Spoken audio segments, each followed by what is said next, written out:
T minus 30 seconds.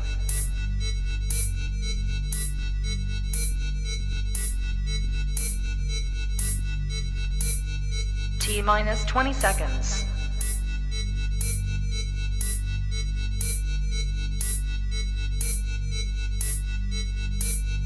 Ten, 9, 8, 7, 6, 5, 4, 3, 2, 1, 0.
It is not a long intro, WJ.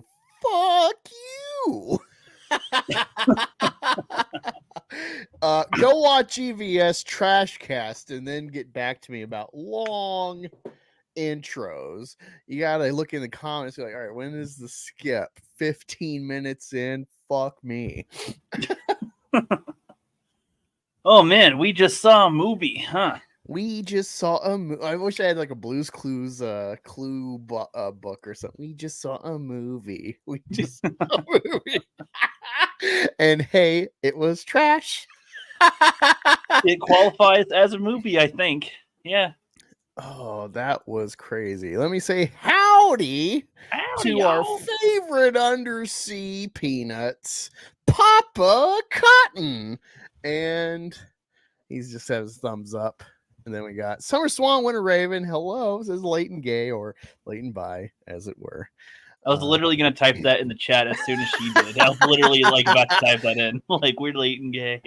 Yeah, I don't know if you've noticed, people, but I've spruced up the Angus headquarters If you don't notice, I gotta put up a Starfire statue. Ooh, very booby. And then to my right, I got the J. Scott Game of Hearts edition.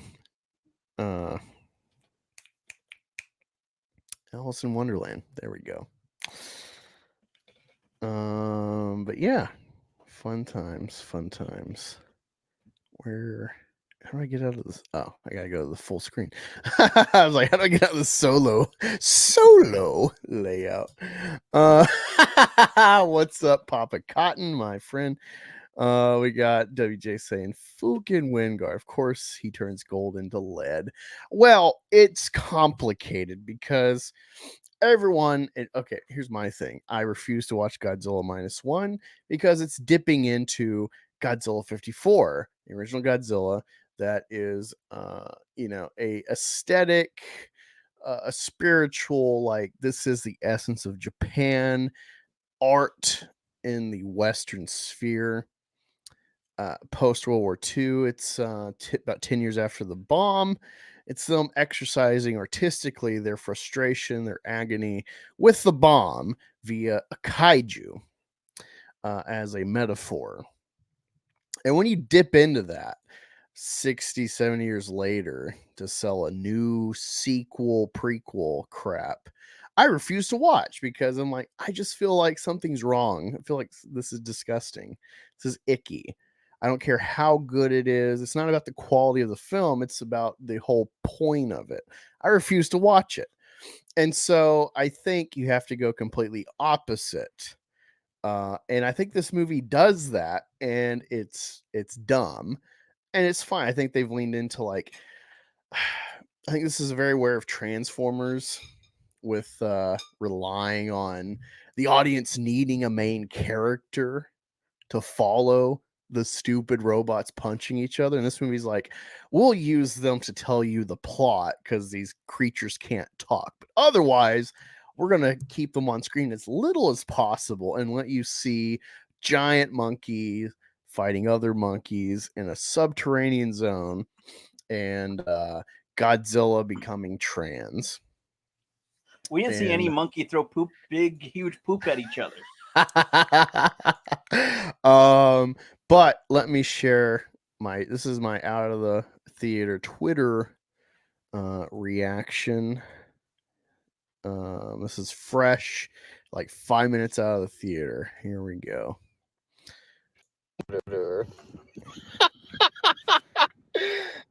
Just saw Godzilla Kong New Empire. I drink most of this during the show, and I don't drink ever. I gotta say, liquor may be required viewing this movie. It's not good, but that's the fun of it.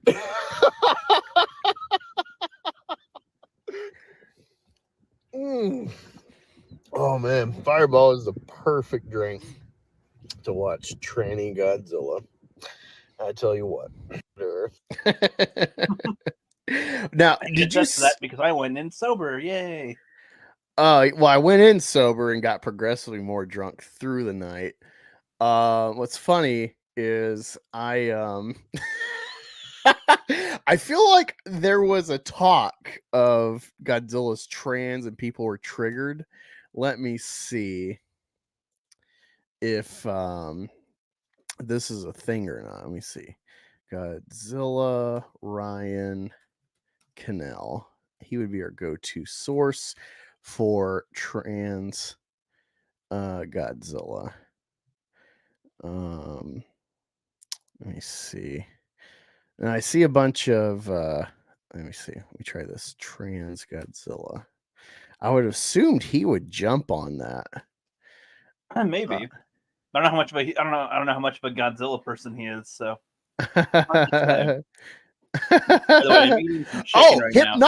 Hypnotic. Godzilla becomes LGBTQ icon. Activists use Godzilla to invalidate insanity and get roasted for it. Eric Debunks did one. Godzilla gone woke. trans Godzilla. Here's one, Essence of Thought. How Godzilla led me to become a trans YouTuber. These movies are affecting people's real lives.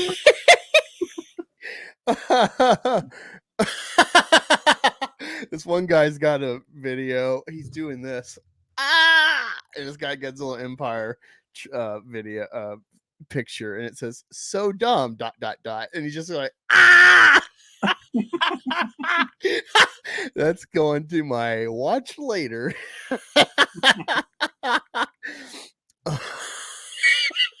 But just I'm being facetious. Godzilla is not trans in this. Given the color scheme, I actually expect. Oh, that's what's up. I don't have my color, my lights. Hold on. There we go. Yeah, if anything, it's always a debate whether or not Godzilla is a male or female in general. But then it usually has kids, so it's usually considered to be a female. You assume it's a female reptile that has the genetic makeup to self-replicate. But when she hits Mothra with her dong, it's questionable. That was a nice little. I don't know if this is the same director from Godzilla King of the Monsters, but the guy who did King of the Monsters is like a real bug nerd, and so he had a lot of fun helping aid the design of Mothra. He's a big bug nerd, and so I really appreciated that. And so watching Godzilla, I like science. I like learning stuff in my free time. So it's disappointing to say the least that this movie's like, yep, science. What's that?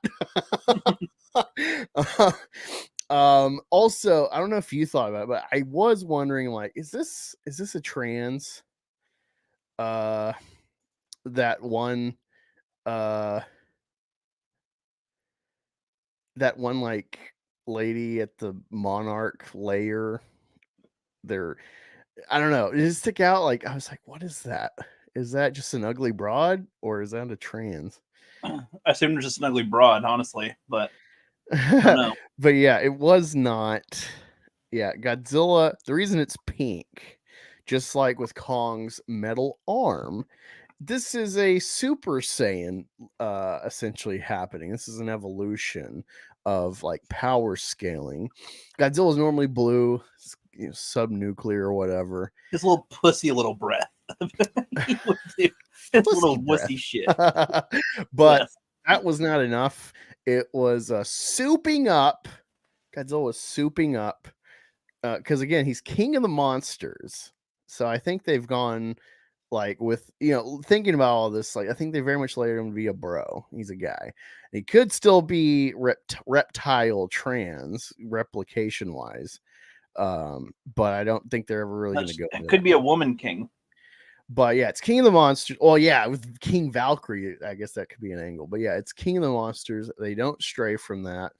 The whole setup is like, all right, we've put Kong in Hollow Earth and we've left Godzilla on top. And I haven't seen Monarch, the show, on iTunes, so I don't have no understanding of that. But it seems that Godzilla, I guess, is kind of like the 70s cartoon where they like, Godzilla, we need your help. Or they just help steer him to react to things. He fights a crab monster in Rome. And I was like, yes, destroy the Vatican, kill common hope and save Catholicism, Godzilla. Thank you. No, does not destroy the Vatican, sadly. Fights a crab monster, blows its breath in his mouth, blows it up, and then he takes a nap in the Colosseum. And I'm like, no, God. And yeah, he gets out of the Colosseum and he like breaks parts of it. There's graffiti of Godzilla on the Colosseum. I'm just like, as a novice Roman bro, I'm like, no. Destroy using Godzilla. Like, it's kind of cool to pair Godzilla, this like icon of kaiju, monster stuff in Hollywood, with the Roman symbolism, kind of the epitome of Rome. But it felt kind of sacrilegious too. And then they're destroying the pyramids for nothing, for just a stupid spectacle. I feel like Angus. I feel like at this point it doesn't matter. In the next film, they'll be like, and then the pyramids were rebuilt somehow, or something like nature rebuilt it, or something. I don't All right, yeah. Enrique Cabrera says transfer run it for ugly broads. Lol. I would, depending on what work you put in, I'd say you're an upgrade over an ugly broad, but I'm more free spirited that way. Justin Barr says, what are you guys talking about? Godzilla. We saw the new Godzilla Kong. I had a fun time. I got super slammed on a bottle of Fireball in the theater. We got Nicholas McHugh. Hello, my friends. Says, hey guys, hell chat. Somehow the pyramids return. yeah, exactly. Nice Star Wars reference. That's what I expect in this franchise. Whatever. Fuck it. Proper. Yeah, I saw your text. Sorry I didn't reply. Would you be down for album tier review? Possibly. It just figures. Let me know what time you want to do it, and we'll figure if we can make it work. Cause I got a weird rotating schedule with my factory work because I do every other month. I do night shift, so that's a problem. Do you want to do some of the other topics before we go full into Godzilla stuff? Or no, don't. I want to just keep rolling Godzilla stuff. Ricky, how did you feel coming out of it? Hold on, I'm finishing this chicken leg and then I'll tell you. So. Oh my god!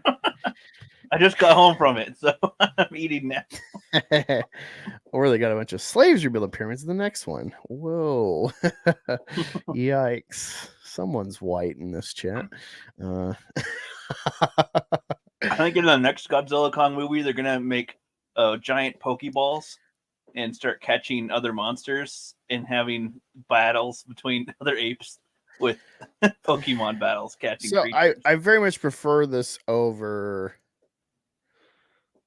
I don't know. Like I really like Godzilla 2014 and King of I the need to rewatch it. Monsters. I've only And seen that one in theaters. I felt like they were trying to do like okay, yeah, actually Hollow Earth is a thing. This has been speculated by like crack scientists, crackpots in the community, but they keep running with this, and Monarch's actually seeing validation along with this monster stuff that's been under wraps. So I was like, okay, it's cool. They're really trying to layer something. And now it's just like, ever since Godzilla Kong, it's just stupid. Who cares? Whatever. And it's like, I would be fine with that if that was how it started. But it's just like progressively dumber and dumber and dumber. And so it's irritating in a way. But then at the same time, watching something like original Transformers film, not the cartoon, but the original start of the Bayformers. I don't mind Sam Witwicky, but when he's with his parents, like we watched the first one, and after his parents find Meg Fox in his room, that movie just screeched to a ground to a halt at that point. We're having fun up until that point, and then it just became a slog fest, and we didn't even finish it because they're just like, nope, we're done. So awful, boring. And so I think they're aware of films like this and using it to kind of guide their own thing, but they actually got a lot here. And then it's like, oh yeah, it's not just that these people were like worshiping Kong on Skull Island, but they're actually from Hollow Earth. They're probably the first civilization ever. And they can like telepath and shit, and they can summon Mothra if they have like the Jesus of their people. So like, the prophecy do something says. And then it's like, oh, there's like an evil monkey who has an ice turtle, and that ice turtle actually made the Ice Age. So these are very it's not just, oh, there's a freak the Ice animal. Age, the ice turtle. It's like these things have had very foundational impacts on Earth on the surface. And it's just do you remember in King of the Monsters when they're like, oh, all these animal species are what came back from extinction now and whatever, like just random. Do you remember that? That was a whole thing in one of the movies. Huh. Wait, repeat that. Let me just make sure I heard that right. What did you say? No, what? Repeat what you said. I said in King of the Monsters, they had a thing where they're at the end of, like at the very end after Ghidorah is dead, they're like, and now like 14 species are off the endangered species list, and new grass is like in new areas or something where they were destroyed because the crazy lady was like, oh, these big monsters will save the world somehow. And well, yeah, they could if they just this was killed in one of all the of movies. humanity. In one of the movies. And also they don't breed anymore because they'll stomp on everything. Like it's No, also in I think Kong versus Godzilla or whatever, Godzilla Kong. I think they killed all the other Titans, and like that's what Godzilla was doing. And they say that at the beginning, like he's killing all the other Titans, and they're like, oh no, and that's why they were like trying to figure out to somehow get Kong to face him. And then in this one, they're like, oh, there's all these Titans around, like it's normal. And I was like, what? well, it's a hollow Earth, so you can pull anything out of your ass now with hollow Earth because they've only charted 5% of it. And Kong found a whole new subterranean zone of the unknown zone. It's gonna be that there's like 12 levels of it, like hell or something. There's when they said the subterranean part of Hollow Earth, I'm like, shut up. Like, I'm just fuck up. are you fucking kidding me? Shut Like up. you already have not charted more than 5% of this realm, so you don't need more realms. We went lower. Now let's go lower. That's how dumb this movie is.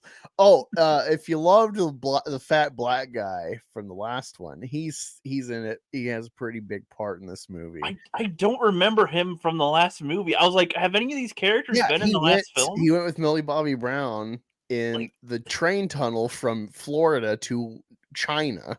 I mean, like, I guess I mean the characters are so unmemorable. Like, I'm just like, the only reason I guess I remember the little girl is because I guess she signs to Kong a few times, but I don't actually remember her being a big deal. It was just like, oh, I can sign language. And I'm like, yeah, but so can anybody who knows sign language. Also, she is primitive Hollow Earth Jesus lady.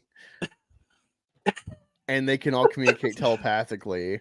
That scene where they are reading the like hieroglyphs or something, yeah, and they're like and she's the only marks. It's like, you know how hard it is for people to figure out the fuck Persians wrote with their stupid triangle cuneiform, and now it's just fucking squares all over this thing.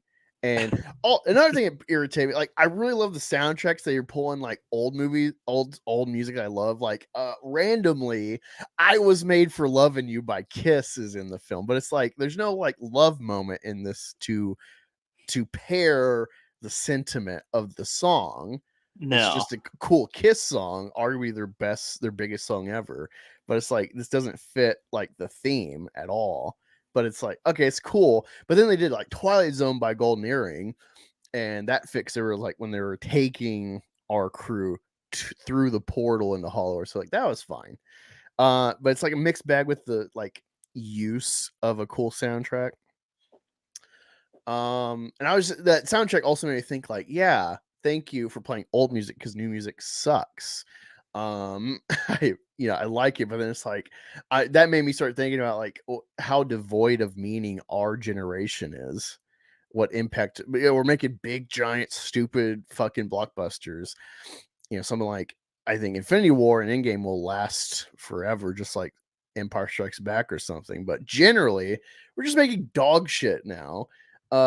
Every generation of filmmaking has made lots and lots of dog shit, but it just feels like it's at like a new dog shittier level.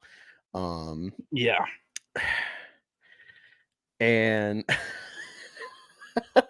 like it's one thing to watch old like Kong era films with like, oh, we're in the lost world of bipedal upright dinosaurs because we didn't understand science back then, so the spectacle of sci-fi, you had a lot of wiggle room. Now like the everyday high schooler can learn a lot of stuff and be like, well, that's stupid, so you got to try more, and this film doesn't try at all, and that irritates me. But also there's like, it was cool. It's like, oh man, King Kong is fighting a Gyarados. That was awesome. Just image wise. Gyarados is my favorite because I like sea serpents and stuff. So he's, to my opinion, probably the coolest Pokemon. Because Pokemon kind of suck image wise. because they're all soft and cutie, versus Digimon is cool, but no one fucking likes Digimon. So it's like if they can only pair the image of Digimon with the fun of Pokemon.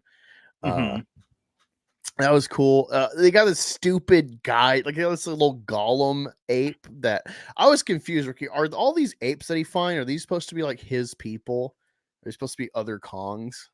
Or are I they thought like they were different. No, I thought these were like chimpanzee apes or something. Some of them were chimps, but then others were clearly like gorillas, because gorillas got like a very specific facial structure.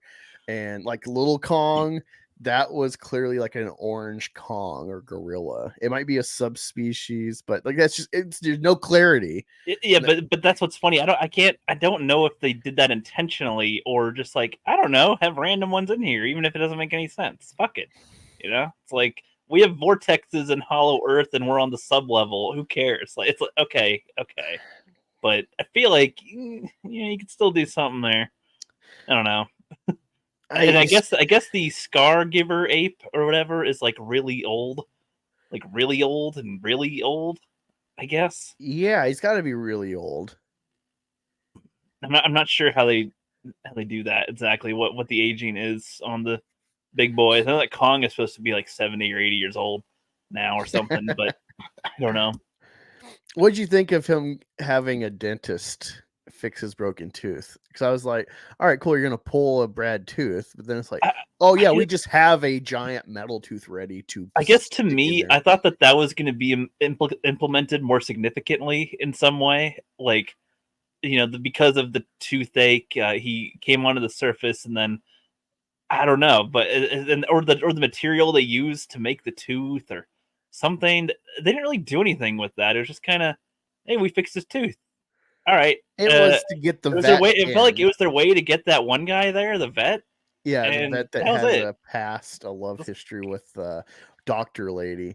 I just noticed, it's not a woke film. Godzilla's not trans, but there's just a lot of like the only men you really see are like dumb or oafish. And then you got like the main character is the woman doctor she's a single mom who adopted a racially ambiguous Asiatic Islander girl who is also like Jesus from Skull Island. And the black guy's an idiot. The white guy gets eaten by a tree thing. The other white guy's a vet, but he's quirky and kind of a hippie. He's probably a feminist if that came up. The sub commander is a black guy.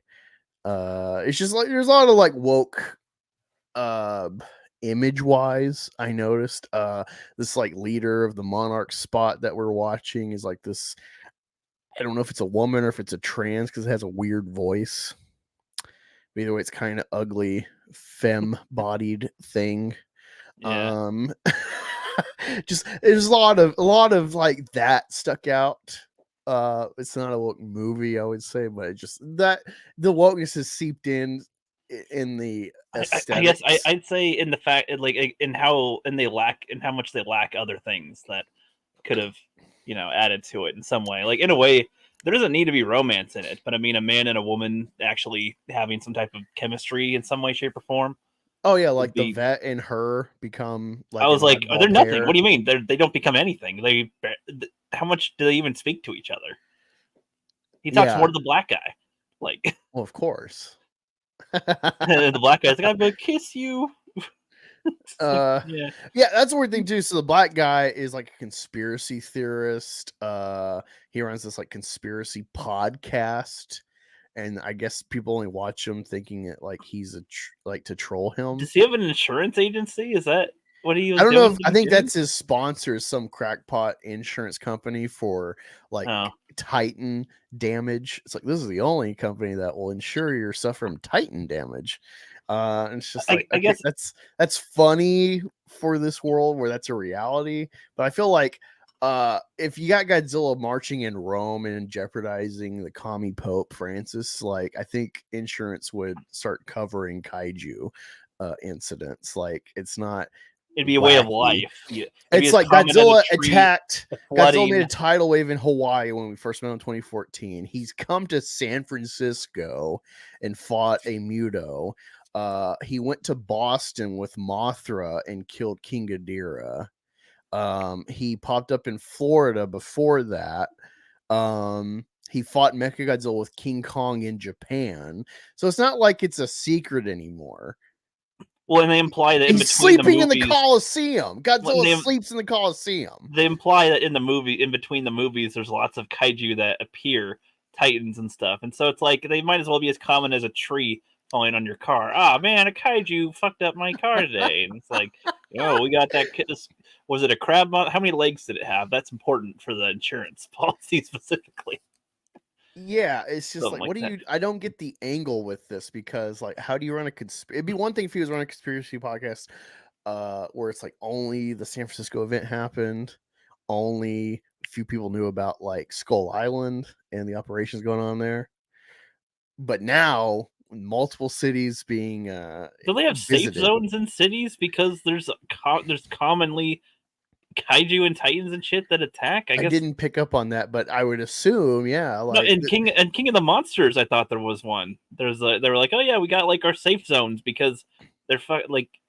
I guess this is what annoys people like you and me because we like world building in things and knowing the state, understanding the state of the world it helps. It helps when we're looking at this and getting what's going on, but they really just kind of glaze over all that stuff all the time, and then in each film it's different. In each film, they're in a different state of things, so it's like whatever, fuck it, like. Yeah. Oh, a big thing why the girl's in here is because she is having wacky visions in her dreams or some shit, daydreaming. I forgot about that part. Yeah. They're getting weird messages. readouts from Hollow Earth. These are electromagnetic readouts of like seismograph, seismology, whatever. Think of like earthquakes, whatever. They're getting these like weird peaks, and they don't know what it is. And then she starts drawing the same pattern, knowing nothing about her studies. And so it's like, what the hell? So then that's why she goes to the conspiracy guy. It's like, no one else will believe me or whatever. Like, you're my like ticket. Like, but it's like, why would you're nobody outside else the believe box. her in this topsy-turvy weird world? Also, it's weird because like what? they bring this up, and then like the pilot guy's like, that's probably nothing silly. And it's like, why would it be weird now that there's like Godzilla, Kong, and like 20 other freak giant monsters on Earth that have city ending power? Like there's like that sea serpent in the Arctic that is absorbing the most radiation from the sun.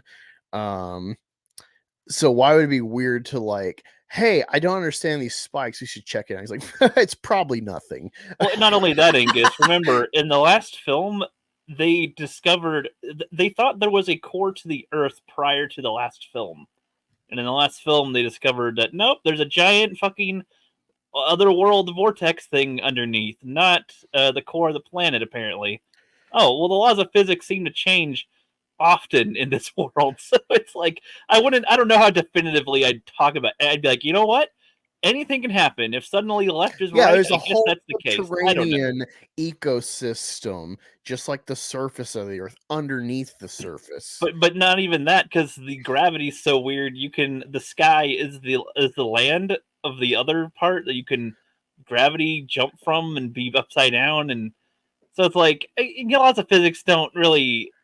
They're different, it's different when you're discovering this. So it's all the things should be prepared to change at this point as a fact. Yeah, also, you already know that Kong has an ancestry of intelligence because they made not just like tools to like pick worms out of a hole. They made fucking Godzilla scale axes, and they made thrones and shit. So giant doors, making doors is kind of big too. That's like a like there's pretty intricate intelligence to these giant gorillas that we now know were the protectors of man, which is like totally counter to King Kong in his origin, because King Kong, the 30s film, 20s, 30s film, it's like people sacrifice women to hell. to like stay at don't eat a solid here. We'll feed you every once in a while with a woman. Oh look, here's a blonde lady. Oh boy, he got a good meal tonight. And then he gets horny for her, and that becomes a whole thread. Like They made a reference to original Kong briefly. They do this Godzilla stuff when he knocks down the drones. Well, no. So it's a forgettable moment because after he got his tooth filled in, and he's like, nobody, he's like, you're sure the thing's gonna work? And they're like, yeah, he could take a chunk out of the Empire State Building, and the Eiffel Tower. Yeah, the Eiffel Tower. Sorry, and I was like, it's like, oh, you got a reference because that's what original Kong does, and it's like the Empire State I Building. wish that had meaning. Sorry, yeah. Eiffel Tower is in a whole other continent, so it's not really a reference. Well, I think he says the thing. I don't remember what dialogue he said now. They don't structure the movie in a pace where you can let things sink in and remember things. It's very J.J. Abrams Star Wars. It's very so much quick. Get the fuck on to the next. Never take a break. The only break he got was like the girls. I'm sad. I'm the last of my people. Boo hoo. Oh and you know what was deaf. That's it's like they really got to layer the identities there. It was kind of dumb with that thing too, with the whole like I don't belong or whatever. It's like I don't know. Go back to where you came from. Well, no, it's stupid. They show her like laughing and having fun with the other native children, and I'm like, so you can't do that with like any town or any other kids on planet Earth? Like what? It has to be your people only. Is that? Well, and then she was like, I don't really care about you that much, Mom. And then at the end, she's like, suddenly I care about you now. And I'm like, from what? Like throughout your experience in the movie being a prophet now? It feels pretty one-sided. It feels very much like only the mom is invested. It feels very much like she could be manipulated and used. Yeah. A funny thing too. That I don't know if I try to pay attention to this kind of thing. When they crashed on the Hollow Earth, when they were landing or whatever, they're checking if they're okay. She asks the daughter if she's okay, but she's not looking at her, and she's signing. She was signing if she's okay, but the daughter was not looking at her. It's just like a funny little like you're supposed to tap their shoulder so they know, and then you speak. But little sign language thing. But there's also. Did you notice how much goo was in the movie? Yeah, it was funny. Like he rips apart there's like a pack of weird like giant kaiju wargs chasing him, and Kong has like made all these traps to kill them, and he like tries to intimidate someone, so he rips them apart. And I was surprised they actually showed the gore, but it's green, and I'm assuming that's to get around PG-13 ratings or whatever. It's like Nickelodeon slime, dark green. He rips apart, and he's just like covered in like this like mossy green goo from this warg monster. Yeah, and then so not only that, and then I think Godzilla blows up the crab, and it's gooey. Godzilla blows up the crab, and it's got like yellowy goo or greenish goo. I forget what goo there's a lot of intestines, like because in the first Kong he eats like a calamari, giant calamari, whatever. Yeah, and then this one, like he's eating a lot of like that fish that sea serpent Gyarados, but it's I guess he's eating the intestines, so it's stringy like octopus tentacles. And yeah, I did notice that. It was just like there's a lot of stuff on screen. And so like in a way I appreciate the effort of like the CGI people, but it's just like it's kind of exhausting, honestly. Well, that's what I was feeling, because you remember Kong Skull Island, and it's like when they showed these special effects like of him drinking water or him even whenever anything's happening on screen, you're not going, oh fuck, what's going on? With this, it's just like, can you like stop shoving the effects look fine, but when there's too much on screen, it really makes it feel worse. It feels they just overloaded, and so it's you never get to like when you watch Force Awakens, whether you hate it or not. I think Force Awakens is a good film, despite the series. They did a lot of good with that film, with the effects, especially when they did CGI. Like when the trailer, especially you watch like the surprise, like the Falcon's back, and it's like swoop, it like does like some maneuver and swoops down, it almost hits the ground. Like you feel the weight. They've really got the mechanics right to believe what you're watching. And this one, here and there, if there's like a quiet moment with like Kong, where he's like holding himself up and he's got to drop down, whatever. But overall, it just feels like way too stylized, way too fluid. There's not any weight to this movie. Most of the time, Well, it's kind of like in the last one when he's jumping on ships. He's just like he's able to leap on them, and they're both able to stand on them. And it's like, I don't know, you guys. I don't think that's what happened. They'd sink. Like, I don't know, or they capsize, should be, or at least they seem like they should be heavier than this. Is the implication that we get here? And I don't know. I guess the thing with Little Kong too, I'm surprised it wasn't more beaten up. Like, he beat the fuck out of a couple of the chimps. Dude, I thought he was gonna kill him. I was like, yes, kill a baby monkey. And it's like, oh no, he's like cute Gollum. He just kind of gets back up, and after he beats a few of the other chimps with him as a weapon, and I'm like, the baby should be like Kong by the foot and beats the fuck out of other giant chimps and tosses him, and he's like, you hurt my head. There should be like, there's no blood, there's no even like sputum from his mouth, like not even like a big goose egg or something. Not even like a big goose egg on his head, like in cartoons. Like the thing, owie, my big head, cranium, my little cranium. Let me say hi to the chat some more before I continue. Probably says, I'll say this thing, it's the Australian High Voltage is not good, worse than Final. Well, I love High Voltage. It's a fucking solid first film album what's compiled for like America and mass release. I don't know about the original release though, because I know they had different cuts of that. But Fly on the Wall is awesome.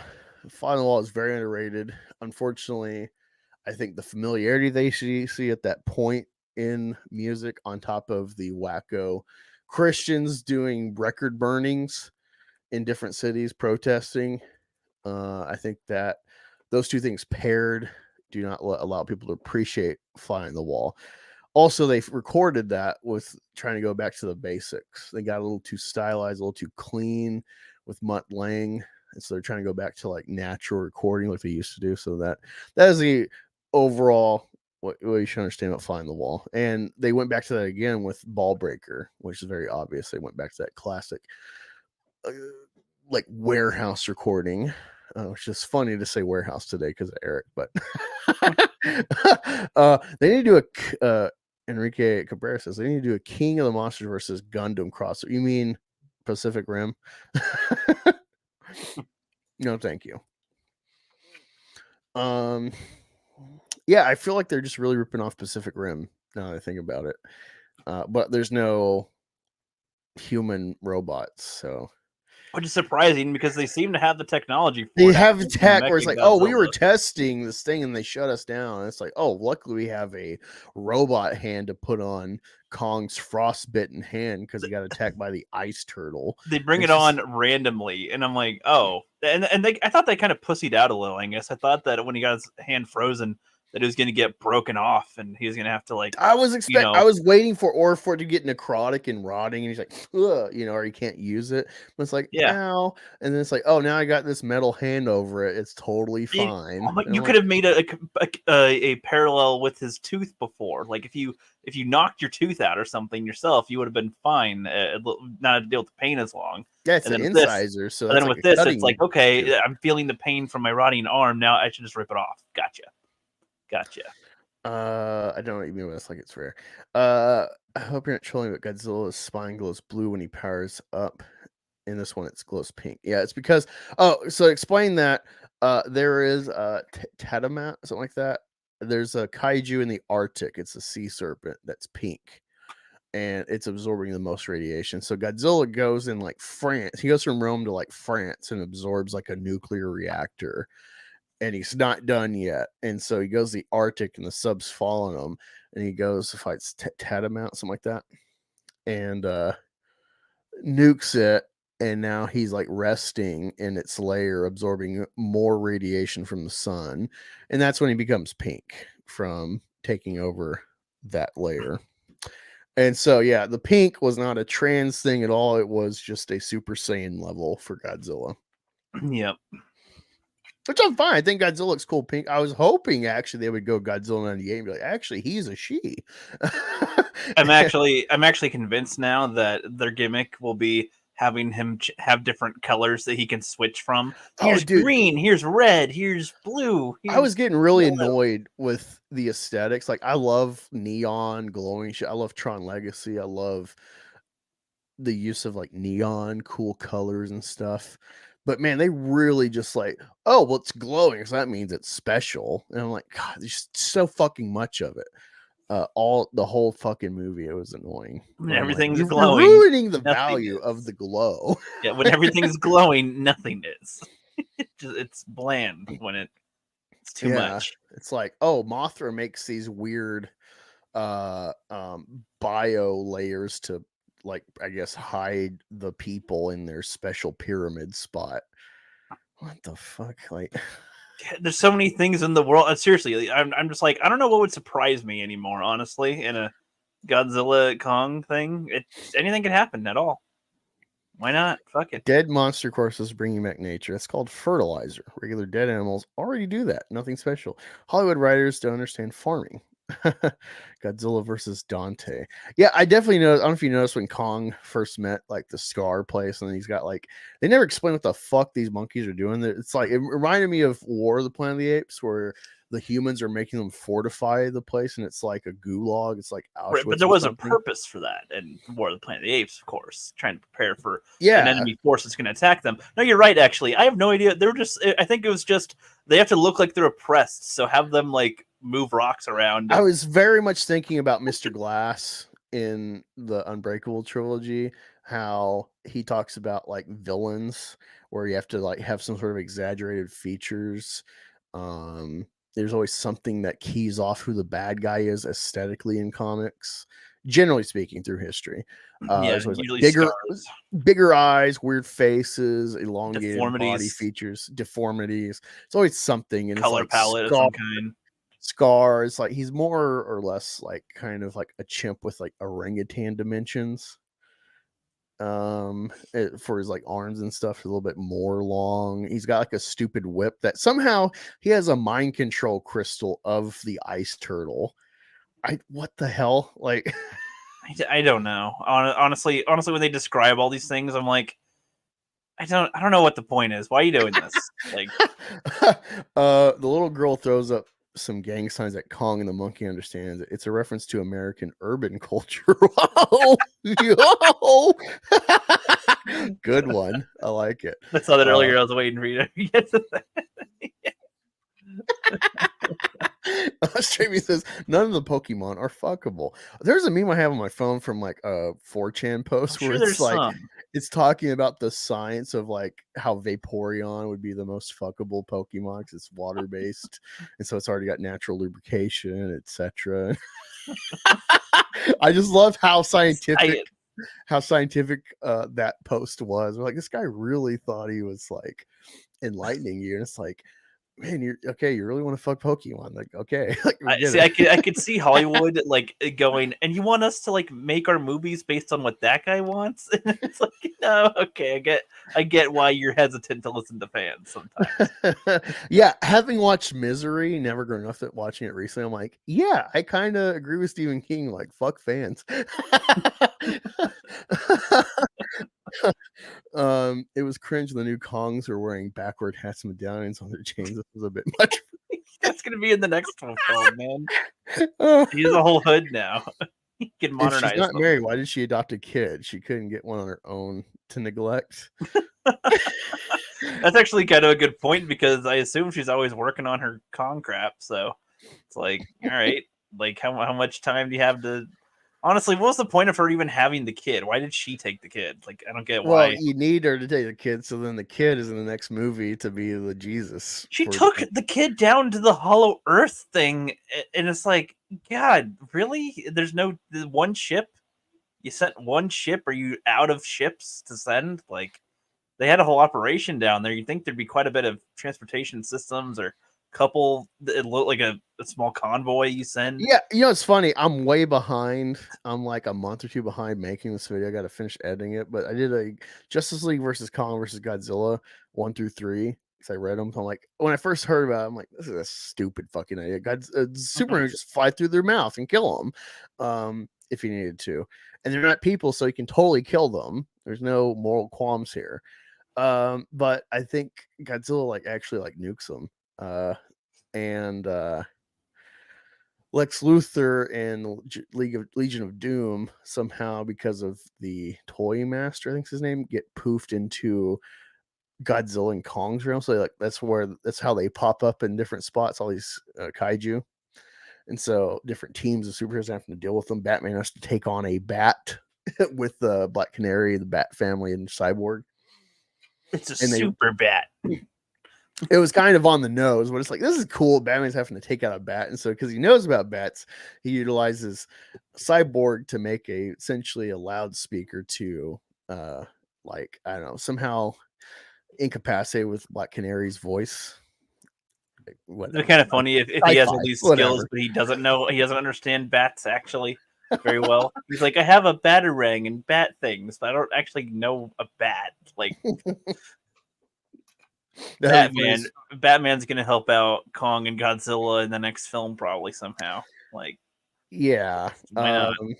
But that wouldn't surprise me. One of those vortexes can go to the MCU probably. DC and the MonsterVerse are both under Warner Brothers, and so my whole pitch is that I think this could save DCEU. Is just fuse these two franchises with like at least a one-off film of like Godzilla versus Kong versus the Justice League, and you could rehash what was supposed to be the Justice League film by George Miller in 2008. And I still stand by it, but it's like, I don't know now. It's so if stupid. They're lucky, they can make as much as a Fast and Furious movie. Yeah. It's just there's Hollywood's in a bad spot. There's things in the film that I think if I were to slow down and recognize that they try to do. Turtle, that was cool. Like, well, like the vet guy, I want to say there's probably a few moments that it's like, oh, that's neat that they have him do something like this, but it's so minor and not important. It's just like, this whole scenario is kind of dumb anyway. Like, I don't really know. I kind of like his attitude when they introduce him, where it's like, I liked his introduction. It's kind of like a Tony Stark kind of introduction. Rock and roll. I'm taking out a giant. I'm a silly dentist, and I get to work on big animals. Wee, that's fun. But I don't know. I feel like he'd have to be more of a main character. I think he doesn't feel like side character energy, and it's like, I don't know.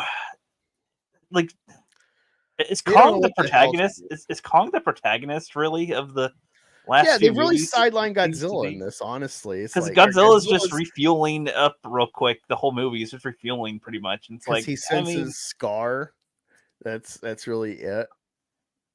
See, they set up to like have dichotomies where Godzilla's like fire and nuclear, and then he's got to fight the snow turtle, and then Kong's got to fight Bad Monkey. And it's just like, but it's like the way they did it didn't even feel like it matched up well, really. I mean, they set up some things like the fact that he has traps and then they don't fall for the trap. And then let's see what else. When Scar had the whip, I did not expect at all the mind control crystal of the ice turtle, which is like, that's a whole can of worms. Like, how does it know to do this? Yeah, why is that their mechanic? Why isn't it just the ice turtles do this? If it can do this? What's the intelligence of Scar? It's just a lot going on. What the hell was he doing in like his monkey hell by making them move rocks? Because so when she was giving her monologue of, I thought she was saying that he was trying to get to so Godzilla beat them all and then trapped them down here, and he wants to get to the surface, I think. Yeah, and then also the ice thing is there. I don't know why, but it's also there. Yeah, the Ice Age turtle. Yeah, but it's like, why was it there? So it's a turtle. It doesn't have a shell, just so you know, aesthetically. It's like a turtle. The head's totally a turtle, but it's got like Anguirus like crystals for There's its probably hat. a better animal or dinosaur we could refer it to, but I can't think of one right now. Ankylosaurus, kind of. but it's definitely a turtle head. It's got like a beak and stuff. They want it to be cute. They're gonna make plushies of it. I could totally see a fun plushie of that, but it's a pretty badass design. Everything was designed pretty cool. I was very disappointed where like you got Kong, so these new monkeys, you need to make them like, I don't know, kind of strange, but they're just giant chimps and Well, that's what I'm gorillas. saying. They looked so generic, and it's like, oh, even the And dog things. they showed Kingdom of the Planet of the Apes trailer during it. So Yes, it's at like the it's thing. underwhelming when you see like an actual like film franchise that like utilizes the subtle body physicalities of apes to inform their character, and then it's like, oh, this is just stupid and they're gonna punch each other. And they have knives and shit, and then like he's making a mine move rocks, but you have no understanding of what for. Yeah, It was very irritating. Like, it's a weird one where it's like, yeah, definitely go see this if you want to just see completely mindless fun, but it's too much. Again, like I'm like rather media. I'm an old guy. I want to actually go to the movies and see a plot, and so I'm very much missing the first few films from. I think King of the Monsters is like the perfect mix of people and monsters. If not, go all the way back to just Godzilla 2014, and minimize the monster, make it an element people are surviving, which I understand is Godzilla -1, but I'm not watching it. yeah. Honestly, Godzilla 98 is like the perfect Godzilla film. Well, it's kind of funny because like I'm trying to think about with this Godzilla franchise, and I'm like, so is Godzilla? I feel like in all the other movies, he's more of a character of some kind, and in this, he's just like he has mood swings and is sometimes chill and then sometimes not chill. And it's like He's I don't supposed to really, be just like not really getting nature, anything out of this one, you know? It's supposed to be just, like nature, but then Kong is a guardian of humanity, but it doesn't seem that way. And it's just like, yeah, like I like the um lack of concern with Godzilla because he's nature, so he doesn't care. Like he's kind of our savior de facto by helping Kong, but like he's breaking bridges, he's killing people. Like him stopping kaiju is also killing lots of people. He's just killing less people than what the kaiju would. yeah, I figure at this point they might as well never address it. Just be like, yeah, there's giant monsters walking around. Some people are probably gonna die. Fuck it, whatever. Like, who cares at this point? That, like I said, I think they mentioned they have some kaiju shelters to like hide from kaiju as if they'll do anything. But I think that we're supposed to go. Okay, some people will probably lie because of those little Yeah. basements. No, I agree with you, Podcast. If they could eliminate the human storyline altogether and just make it 45 minutes of giant monster fights to go back to the theater. It's a spectacle. It's definitely something to Well, see. I feel like so. This is me. So like Kong, I feel like you could follow Kong and just have him be the protagonist without him even having actual dialogue.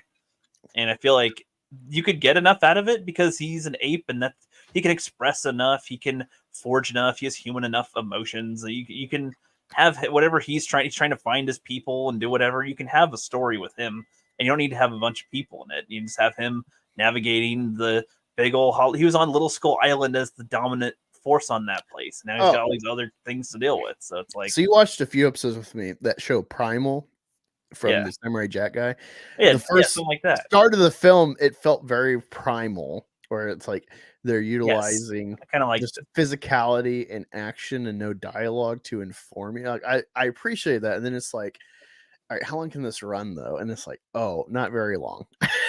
well, yeah, they meet, and then when they go back, and then when they cut us, they take us out of that. I was like, oh man. See, if anything, I thought like his tooth. I thought they were gonna like have him try to figure out how to deal with his tooth, as you No, know. he instantly just caves and like, help me, He people. just goes, "Help me, people!" And I'm like, "Oh, I mean, that's why I thought when they had the subterranean thing come, like that fell. I thought when Kong, they're like, no, there's no reason Kong would come out, and then he comes out.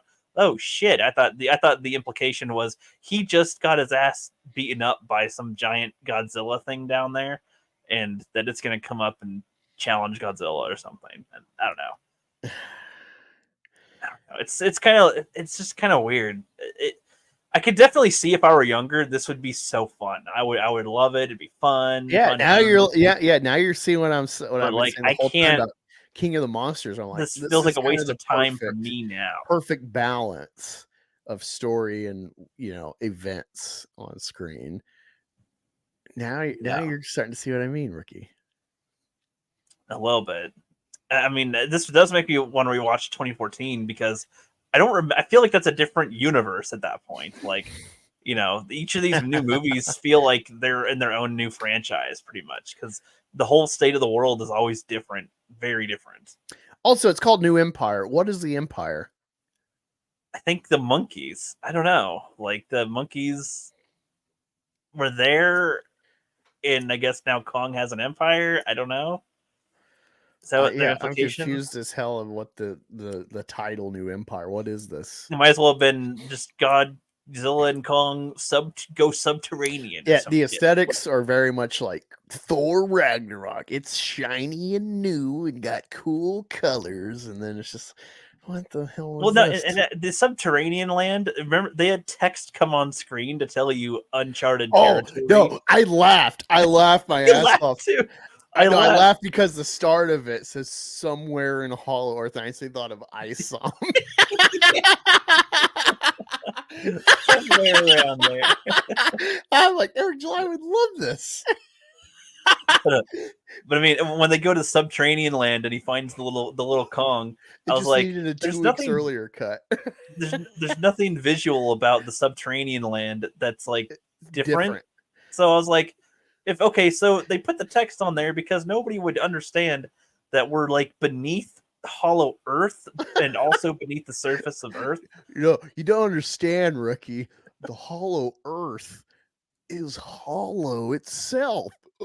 This is retarded. What? There's like, you can just go further. When they need more monsters, they'll go, oh, but beneath subterranean land is the mega subterranean land underneath it. And it's like, oh, again, it's even more subterranean. I think that's the plot in the Meg 2 is like, there's something came out from beneath the Mariana Trench. And it's like, oh, okay, gotcha. They're ripping off Pacific Rim. There's another dimension or some shit. Yeah, I don't know. To me, I'm just like, I mean, I get it. They're trying to. Most people that watch this stuff don't give a fuck. They just want to see the things fight, and it's like, yeah, I guess I get it. But if they want people like us to ever be interested, like to really be interested, you don't have to do that much to get us involved. Just don't point to things that we're going to actually franchise. This is the kind of franchise where you have someone like, I remember someone asked, I want to say Adam Driver, about Last Jedi, and he's like, "Oh, this is the best Star Wars ever," or something like that. And I don't think it was sarcastic. I think he was. I want to say he was like backhanding the prequels, and you see this sentiment with like Halloween, where it's like they've already had like at least 2 reboots with H2O, and then Rob Zombie's kind of whole new universe of Halloween. And then it's like, well, actually, new Halloween is actually Halloween 2 to the original Halloween. So they got 3 franchises within the one franchise. And it's like, well, we're going to do it right this time. Or like Jurassic World is like, this is the direct sequel to Jurassic Park. Forget this other, and like, this is the franchise that you do that to, where it's like, oh no, this is an actual sequel to Godzilla 2014. This is a legitimate film. Yeah. I am just flabbergasted. Maybe we'll get Crab People on the next one too. Why not? Why not? All right. Let me try to investigate. I gotta find. Let me find this guy. Stuttering Craig. I'm gonna set up my mic and get on my camera. Just a sec. Okay, so I think this is it. This should be it. Let me get out of full screen real quick. Let me share this. This is why this jackass is. We weren't here last week because I worked overnight and I was just so tired I couldn't come in for the afternoon to stream. So that's why we're back today, like normal, back on day shift. Let me present this. Stuttering Craig. I've seen what I can't remember what the hell his channel's called. But when the ISOM Veto lawsuit first popped off, they had him on, so that's why I watched him. But I haven't followed them, and then I saw this going around. I'm like, what a fucking grifter. We're gonna dig into this. I hope Rookie's listening while he's setting up. Yeah, just 1 second. Awesome. So I'm gonna play this, and we're gonna dissect it. If there's one thing that's become painfully clear over the last couple weeks, it's that the people who work in this industry and write about this industry that you love hate you. It's one big club, and you are not in it. In fact, did you know that the Game Awards are voted on by those exact same people? I mean, look at this list. It's IGN and Polygon and Variety, for God's sakes. It's an elitist, outdated system, and it's had way too much sway in the video game industry for way too long. It's funny it says elitist. And it's like, to some degree, he's not wrong, but they're the elites for a reason. They have the direct access, these people. They get the inside scoops to report on. They're informed, to say the least, versus random dumbass YouTubers that are only commenting on what they're reporting, you know? So this whole trying to like delegitimize their actual expertise is very smug to me. And this is why the average normie on the internet does not get the respect from these entities. It's same with politics, where it's like, yeah, you could be really smart about one topic, but like you don't understand, even if politicians crooked, which they all are, they got to juggle a lot. It's like they got to also feed off of their peers. So you're like, well, here's how you fix Washington. It's like, what the fuck do you know? You work at Walmart. Well, I'm assuming that he's referring to like Gamergate type of journo people. I think, unless he's referring to other people. He's trying to broad stroke, just like they complain about the elites doing. But it's like you're not fixing anything by broad stroking them either. Yeah. There's plenty of people that are also playing ball with what is already established. It's like it's very hard to change something from within without becoming part of the problem. And it's the classic problem with politicians. Like, I want to clean up and then like they get pressed, they get bribes, they get coerced. Or it's like, well, if you don't do this, we're gonna that's how they make sure the other candidate gets voted in next term, and that you will have done nothing for your people versus a compromise, you know. And so it's very much from a place of ignorance this sentiment comes from. Talking about video games online for almost 2 decades now, and been playing games like longer than that, but I have never seen the video game industry this toxic. It is time to get our voice back. Now, look, I'm not telling you I got this whole idea mapped out, because I don't even have a name for this. I mean, first of all, just in general, I don't. So I don't know what he means when he says that it's toxic. I guess when he says that the elites hate fans, maybe. I guess they hate you. You know, they might stealing from Yellow Flash thumbnails and titles. I mean, I assume, I don't know. I'm trying to think about it. Like I can see how fans get annoyed when people in the media say like blame fans for things that aren't their fault. But I don't know. I guess I need more specific examples to see what he's talking about. But he's been talking about it for 20 years, so. Painfully obvious that this is very much needed. Year after year, over and over again, after the Game Awards, people say there has to be a real award show for gamers.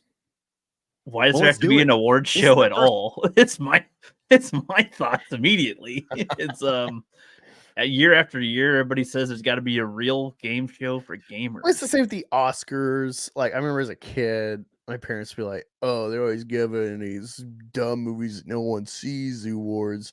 You don't give it to the best movies, make the most money." It's like, do you really think Transformers deserves awards? It probably made the most every time it's come out, besides like the last one ever. Like they're blockbusters, but they're not art necessarily. They're bad art. I mean, I just don't see the value in an award. Well, award is like, hey, your peers, experts in the art form find value in what you've done, and so you're given an accolade for hitting a high mark. Yeah, but when you but I don't know, when there always seems to be uncovered to be tons of bribery and like different, they're all different studios sex cults and things. So it's like at the end of the day, what in the effing fuck does an award actually mean? What is its value really? At the end of the day, when it probably wasn't even based on their quality in the first place to get in the door to do anything. I don't know. It seems like a very pointless. Be like, I'm an award. When people say I'm an award-winning author or something, or I'm a best-selling blah blah blah. It's like that just goes one in year and 1 year, not the other. I'm like, and that is relevant to anything because It's like, what awards did Dante receive for his Inferno?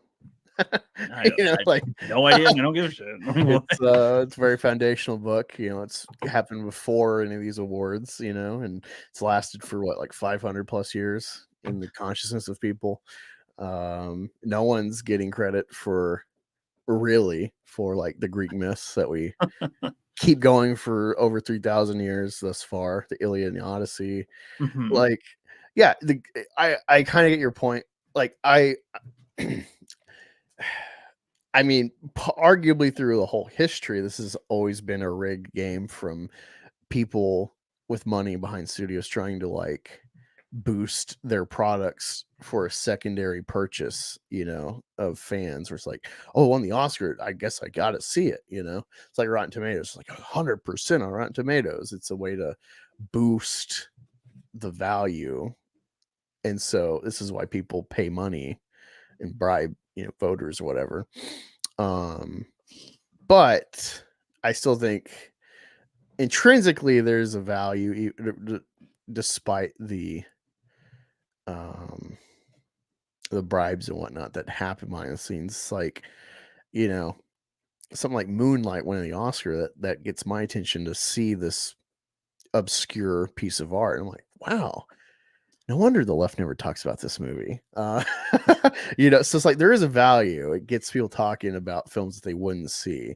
So it's nice and something that is seen the world over. Like Joker also gets Best Actor to like validate it artistically beyond just being a comic movie.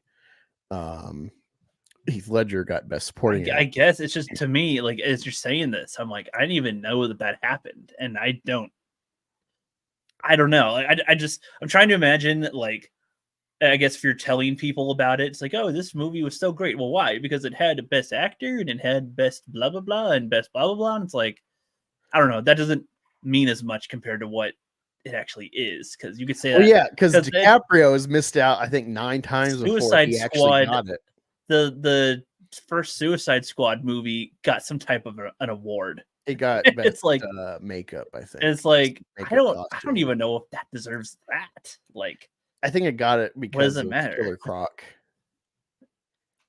Still, that wasn't great. It wasn't great. It was fine. I think Killer Croc. I'm not saying it was bad. I'm just saying I don't think it was great to win an award either. But regardless, I don't. Where is that taking them? What is that? What does it mean to have that award? You won the Best Makeup Award, Suicide Squad. Now what? Yeah, well, it's just funny Like, because the more you hear this video, I don't know. of like, we want to rig it for what we like. Well, it's like even Lord of the Rings, like I love Lord of the Rings trilogy. They won an award before the movie was in theaters for Return of the King. And it's like, what? And what does that matter if you did or didn't anyway? I don't know. No, like, I think Return of the King won, I think, like 11 Oscars. Yeah, but what does that matter? It was one of those, like, it was a strange synergy of like, this is a pop icon for the moment, and it's like artistically validated as well. So I don't know, because I don't see that really having staying power, especially the further away you get from when it was voted. How many people take value in it? Well, yeah, I agree. In the 90s, this was voted the thing. And it's like, well, who gives a shit? Reviewers hated Predator when it came out, but now it's one of the best action movies ever by critics. So yeah, You know, it's very amoebus to say the least. It's funny because this reminds me of the biggest problem Dick and Vito were talking about. All these chuckleheads like this fucker, Geeks Gamer stuff, where it's like all of us, they hate society's bad because Wet Ass Pussy was like #1 on the charts. But then, so clearly there's no value in the charts. It's all Hollywood hobnobbing. But then they're like, Tom McDonald and Ben Shapiro are #1 on the charts. It's like, oh, you mean the Hollywood charts, the elitist charts. Now it matters. Well, that's what I feel about the ratings on Rotten Tomatoes or something, because oftentimes people will go like, "Oh, who cares about those ratings? They're bullshit, stupid, paid for things anyway." And then with other things, they're like, "Look at how poor it's doing on the thing, or look how great it's doing on the thing." Stand-up is for like, the audience. I don't for it, whether I love or hate whatever thing it is, I don't think it matters. Like, I don't know. Maybe there's a way it should matter, but just from how it is, and maybe this is where this conversation comes from that he's trying to get to. He wants to have a legitimate one that isn't rigged, but I still see the value in it. I guess still, I don't know. I don't see what value that would bring. Yeah, so we got Study Introduction here saying if you aren't then the video games I am, games media is the most corrupt media. Yeah, I couldn't give a shit. Gaming, I think, should just go away, honestly. And I like playing games. I like games, but they're stupid. They're a waste of your time. Dying channel. Don't know if you're talking about me or studying Craig, but either way, thanks for helping the algorithm by commenting. One Man Savage. Study Introduction says the point is validation for the fans of that piece. Kinda. Dungeons Inferno has the award of being the common understanding of how hell works. Tim Sock says Barbie deserved all the awards. I think it deserves some awards, definitely. More than what it got for musical piece or whatever. So hold on, that's another thing. So, like, how many movies come out per year? Oh God, I don't know, hundreds. And then, well, like, do they even count? They're not even counting streaming ones, right? I'm not sure because I think Roma won Best Picture, and then they changed the rules where you have to have a theatrical release. Because there's at one point where they didn't count animated ones either, right? And I don't even know if that's still a thing or it's separated. I don't know. Again, it just comes to a thing where it's like, what the fuck does that? It almost seems as valuable as like a Watch Mojo top 10 to me, because it's just whatever. Okay, whatever. Oh, speaking of that, me and Rookie were going over this because we were looking at comics. And then I was looking at because Eric always we'll talk about this later because there's a new video up with these chuckleheads. But Saska Sisters, oh my god, they did the best Black Widow ever. And I looked up top rated Black Widow stories, and it wasn't just solo runs; it included Avengers runs and crossover runs of multiple characters. And we found, I think, one list that was like top 20. And guess what? This was made during the Black Widow release. So No Restraints Play, which is a stupid fucking title, came out 2018, 2019. So it had a couple years to permeate in the consciousness of Marvel readers. And they're making all these lists to promote Black Widow because the film was coming out, or it was out. And so there's all these lists like top. Their shit never cracked the top 20 on different sites. Their fucking 5-issue run of Black Widow had no impact on the icon of Black Widow. So when Eric says it's the best ever, like, yeah, no one fucking knows this story. Right. You sound like a normie that this is your first Black Widow story. No matter how much you've actually read, their fucking story means nothing to Black Widow's history. So it's like the dumbest thing to prop them up because they had a 5-issue run at Marvel and they quickly got canned. So that should tell you everything. Everyone should read The Divine Con. It's a short book. Totally worth it. Rebel Moon will sweep the Oscars. Fuck no. God damn, that you'll definitely know this shit's compromised then. Well, no, the fans. There was like a fan vote for the Oscars a couple years ago, and Snyder Cut got it because there's all this fan manipulation and probably bots voting. So again, this whole fan crap, it gets compromised really fucking quick. And you're going to see in the Studying Craig video how easy it's going to get compromised. The point is that we care about those things. The point isn't that we care. The point is that the other side cares about them. Well, I think our collective side cares because look how quick they jump at. Oh my God, Ben Shapiro, top reps. We're winning. We will win. No. I guess to me, I don't see what value Also, it is that they it's funny care because, about. like, I don't oh know. wow, who would have expected a Jew to top the rap ratings given their control of that specific genre? Not weird at all. I don't know. See, to me, it's just that's a whatever thing. What? So Stoney said that he's a gamer with the stuff, or PopCon, I forget which one. So they're more into gaming stuff. What is the value of the other side caring about it, or what does that matter? Because Does like, that affect the games overall? If the quote unquote Nazi thing is the best, you control them. We're like, even in your controlled sector, we're winning. Like it's a troll. Like it doesn't really matter. I guess the way I could see it being an issue is if the other side or the journos or the elites, whatever, influence what type of games are being made that are more like the new Suicide Squad game or other games that are shit. If they end up making more that are crappier because of the influence of I can't them wait and the till awards, I guess. Stuttering Craig makes this But take off, and I then don't Sweet know. Baby Inc. buys all the votes.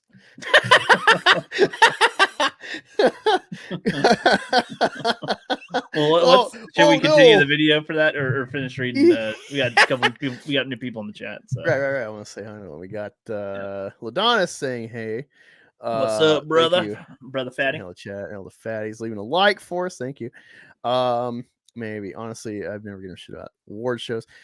Someone says, speaking of dick, he blocked me. Weak. No. Like, well, maybe you deserved it, or maybe he's just like, well, fuck you. Like, I don't know. I block lots of people, so I get it. I'm like Israel, just like the Eric value is. to I preemptively block. Like if I get a libtard retweets me and then they start like all flooding liking the like neg on me, I'll go to their page and I see their bio: Ukraine, BLM, pronouns, block. I know what you are. You're either a bot or you're effectively a bot by being like a Biden voter. Right. Because it's like the idea of like, well, you know, you're trying to sell a con eventually, so like you might be losing potential customers. Like these people are never going to buy my shit when I put it out. So I'm not losing anything besides peace of mind by blocking them. So I guess it says, or if you look at the super serious war way, it's a win and you need to win over the enemy. As a fatty, hell, I don't know. Maybe you were talking about a different kind of fatty. Yeah. So yeah. I guess you're newer. So I was in a chat. Mary Mayhem ran, and there was this trans in there, and like I don't hide, like I like ladies of the cock, but this was not a nice lady of the cock. Very much a dude in drag and aesthetically, you know. And it lived in Hong Kong or China. I can't remember. I know Hong Kong's part of China, but I don't know specifically. But it had a kid from a divorce, and the kid was like, I don't know, 12 or so, 10. And this trans was like crying about how the kid was embarrassed by him because all the Chinese kids would make fun of his she-man dad or whatever and trying to vent in the chat. And I couldn't take this because like all the time people were just like trying to cozy up with this person, kind of like an Eric July, where it's like, oh, you're a diversity plug, so we need to be friends with you. And I'm like, I take you or leave you based on character.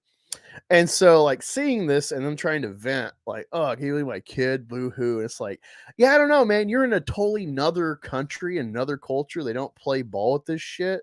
And you're trying to force it, and it's affecting your kids' well-being with getting bullied, picked on. It's kind of your fucking fault. Maybe you should stop or be aware of like, if I want to do this, it's costing my kids' social standing. And so I should rethink my life or get the fuck out of where I'm at if I want to do this and not have my kid made fun of for it. You know, it's one thing if you're just a weird kid or, you know, picked on, but getting picked on because of your parents, that's like all the parents' fault. And so I voiced this and I'm like, yeah, fuck you. And So I made a chat of buddies, including Ladonis, called Trans Fat, which is all inspired because of the tranny. So that is the origin of calling us, me and Ricky, fatties. Trans Fat. That's what it's from. Well, the way it's been for years now, if the progressive people hate something, it's usually cool as fuck. Yeah, they kind of it works both ways.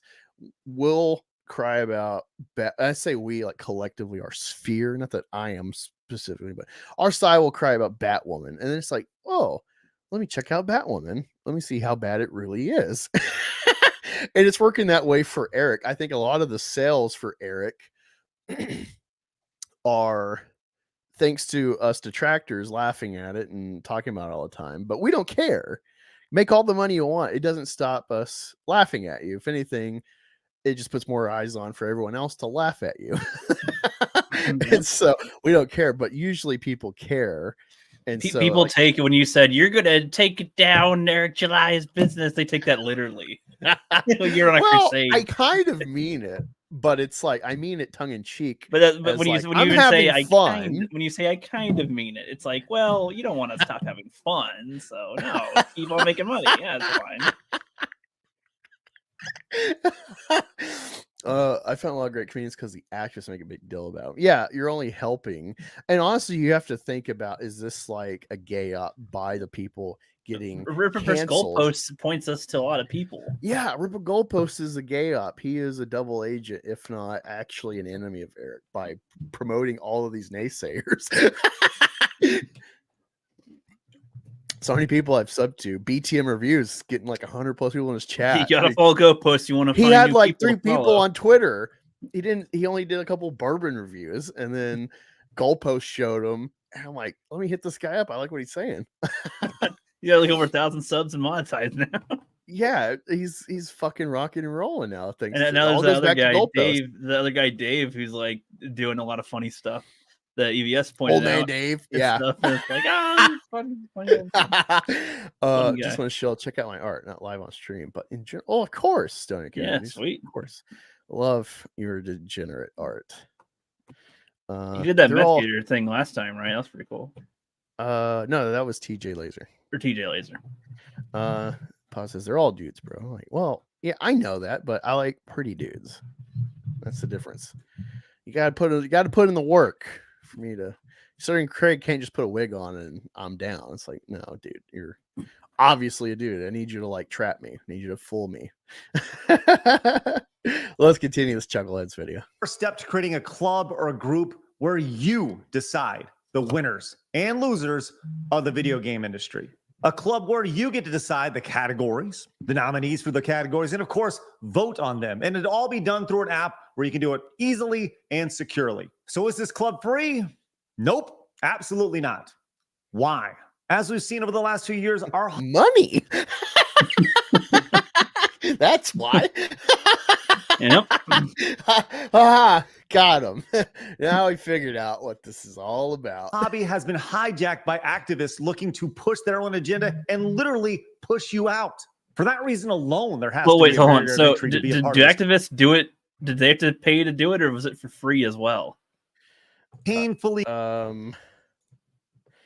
Arguably it was for free through different platforms. Then how come we can't do it for free harder? Well, yeah, that's what I'm thinking. It's like you're just making a skewed, arguably a skewed platform where it's like, well, I have to pay to vote. So only people paying to vote yes for or vote like no on Last of Us 2 are in the club. Well, so it's not getting a fair shake just as much as the other side was giving it too much of a shake. It kind of makes me think this now. I mean, this is kind of a weird like circle of events, I guess. Like back in the day when like TLJ was coming out in solo, I don't think that people were review bombing or like, dislike bombing anything. It looked like shit. So most people did that. But now, as Stoney was pointing, Popcorn pointing out, there's like sides now. So, if it's shit, you want to be on whatever side, you got to have more dislikes. So Star Wars remains a shit, right? Because what if it starts getting better? I don't know. I mean, I think that like the new trailer or whatever has like 400,000 dislikes or something, which is like that makes sense. It wasn't that great of a trailer, but I don't know. I don't know. It I'm still sure looks more entertaining than Andor. it's just. Well, I could just see the vote still being, or no. So my point to that was, people that have hijacked it, but I don't know. We seem to be able to do a lot of stuff when we really want to, for free. Dude, Bob Like, Iger is whatever back stuff, at that's what I was Disney getting at. because with all the control of the elites, it's not making any money. And at some point, you have to actually be able to afford your activism.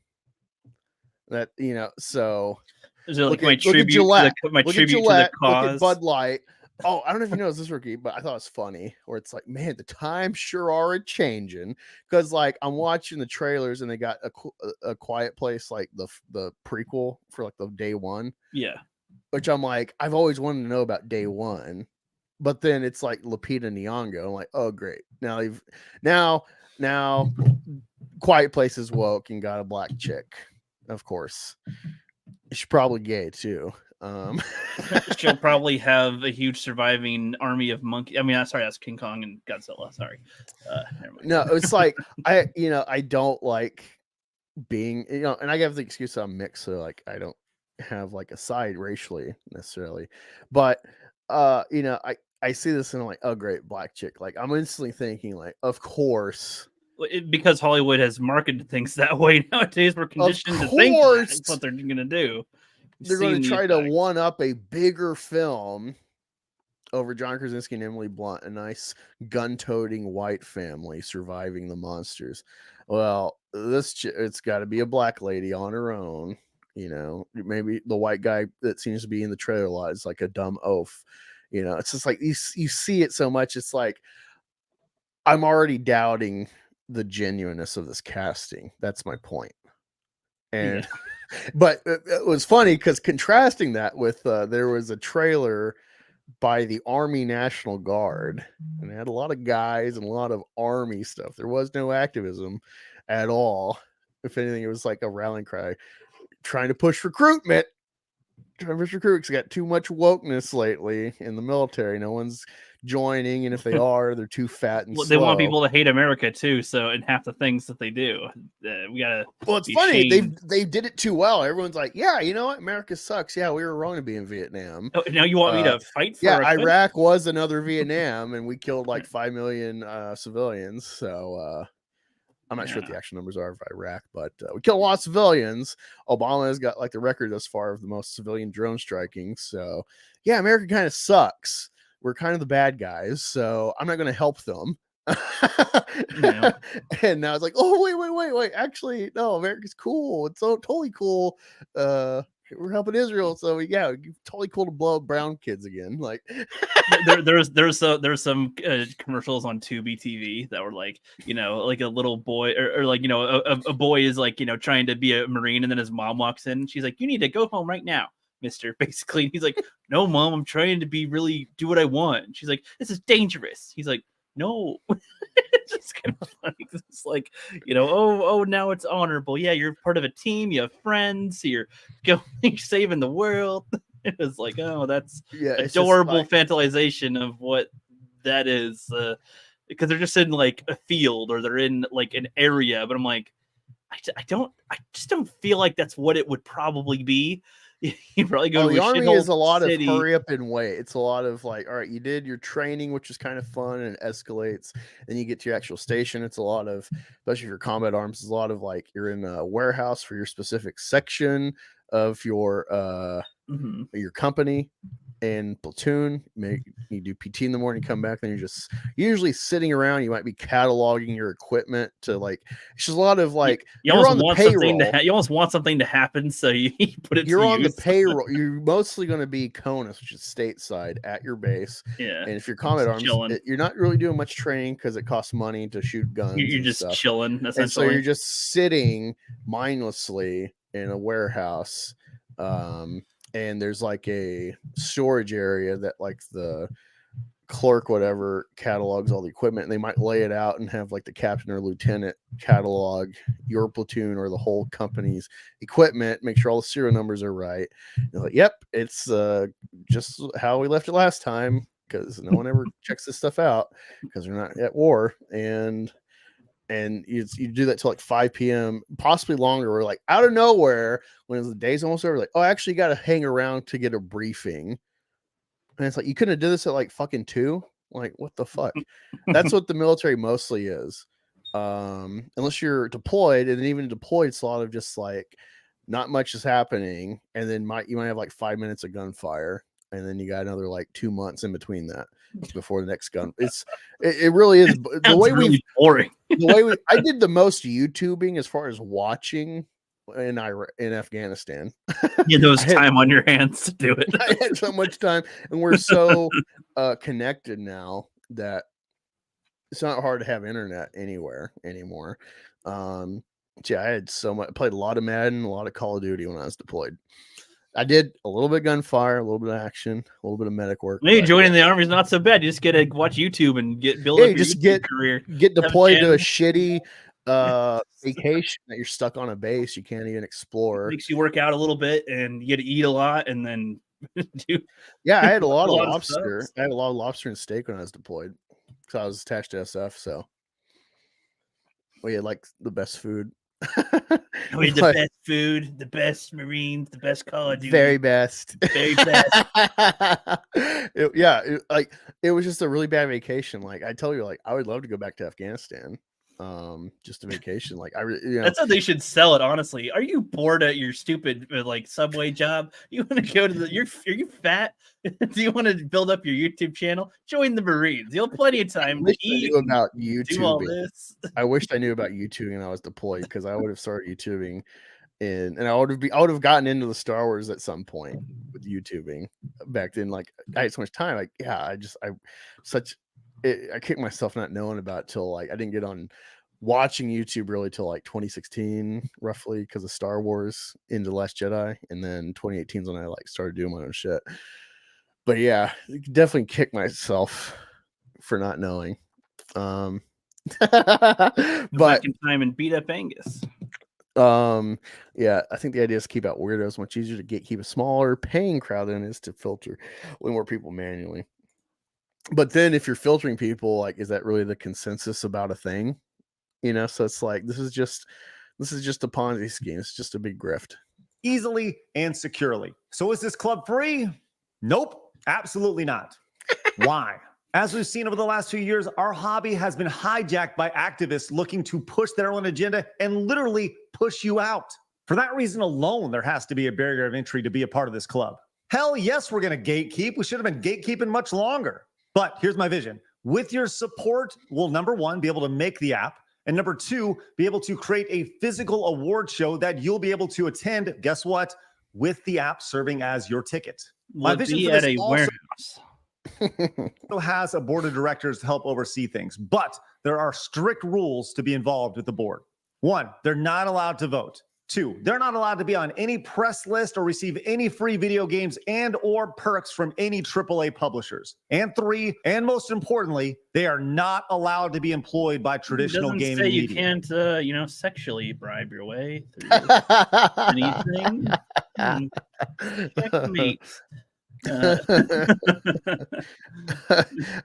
I'm laughing at this because it's like this solves nothing besides another revenue stream for you and your cronies. Well, that was another thing that it came to. When I say there's no value, I'm like, so in that case, even if you have some level of interest in it, why does paying for it change the value? Let's say that you and I and a whole bunch of people, a couple thousand people. You're literally paying for votes. We paid to be able to vote. And then you and I, let's just say we voted for, let's just say the Joker or let's do a video game. Let's do Halo. Let's say Halo 2. Halo 2 wins our award. Do you think the gaming community, what does that matter? You think the gaming companies care that they're going to get like this, by their view, a Nazi award? Hey man, the Nazis really love your game. It's like that's instantly going to make them go woke, and I think they've ever cared. They're going to totally reject the fandom that is loud in support of them, and they're going to apologize. They're going to completely kneecap what was appealing about the game to start with because they got the Nazi award in gaming. This is only going to hurt gaming, actually, which I'm all for hurting gaming because gaming. I love when retards cry about the price of gaming and the microtransactions that have happened off and on. This is all your fault, you fucking gamers, because you're so greedy, especially for a YouTuber. You got to get it now, got to get it brand new. Don't even buy it physically. You got to get the download so you can get it right away and stream You got to it. pre-order it even before you can get it now. You got to get it to get your grift going. Instead of like, oh, I see the value or lack thereof of this game from a consensus of focused game channels. And like there's this whole market that's been made because of you fucking greedy gamers that need to sedate yourselves after your stupid job at Walmart or whatever. With fantasy, where it's like, oh, I'm working really hard. I've gotten so much money in this game, made so much money, I've put so many hours into this. Like, well, why didn't you just go to the gym for an hour? Why didn't you go walk or go to a park or anything? Build something. There's not an app for that, okay? There's literally just like gaming is such a waste of time. I love what China's doing. Of like they limit gaming, they put caps on time for it. Like the idea of capping gaming does sound like that sounds kind of fair. A little bit. I think because all this shit is made by just like Facebook and Twitter and stuff. They have psychologists who know all the mental triggers and reward systems, and they hack your brain to make you addicted. It's not just that when you're a kid and you play a video game and then you go to school, all you're thinking about is I want to go home and play Rampage. I want to go home and play Super Smash Bros. I want to go home and play Star Wars. It's like there's already just like a natural feature of that in game. It's just like, all right, here's a challenge, and then all right, I beat the thing, and now I'm better, and I can do this now, and it's already a reward system. But then they game it, they hack your brain to make it more addictive than it already is, depending on your brain.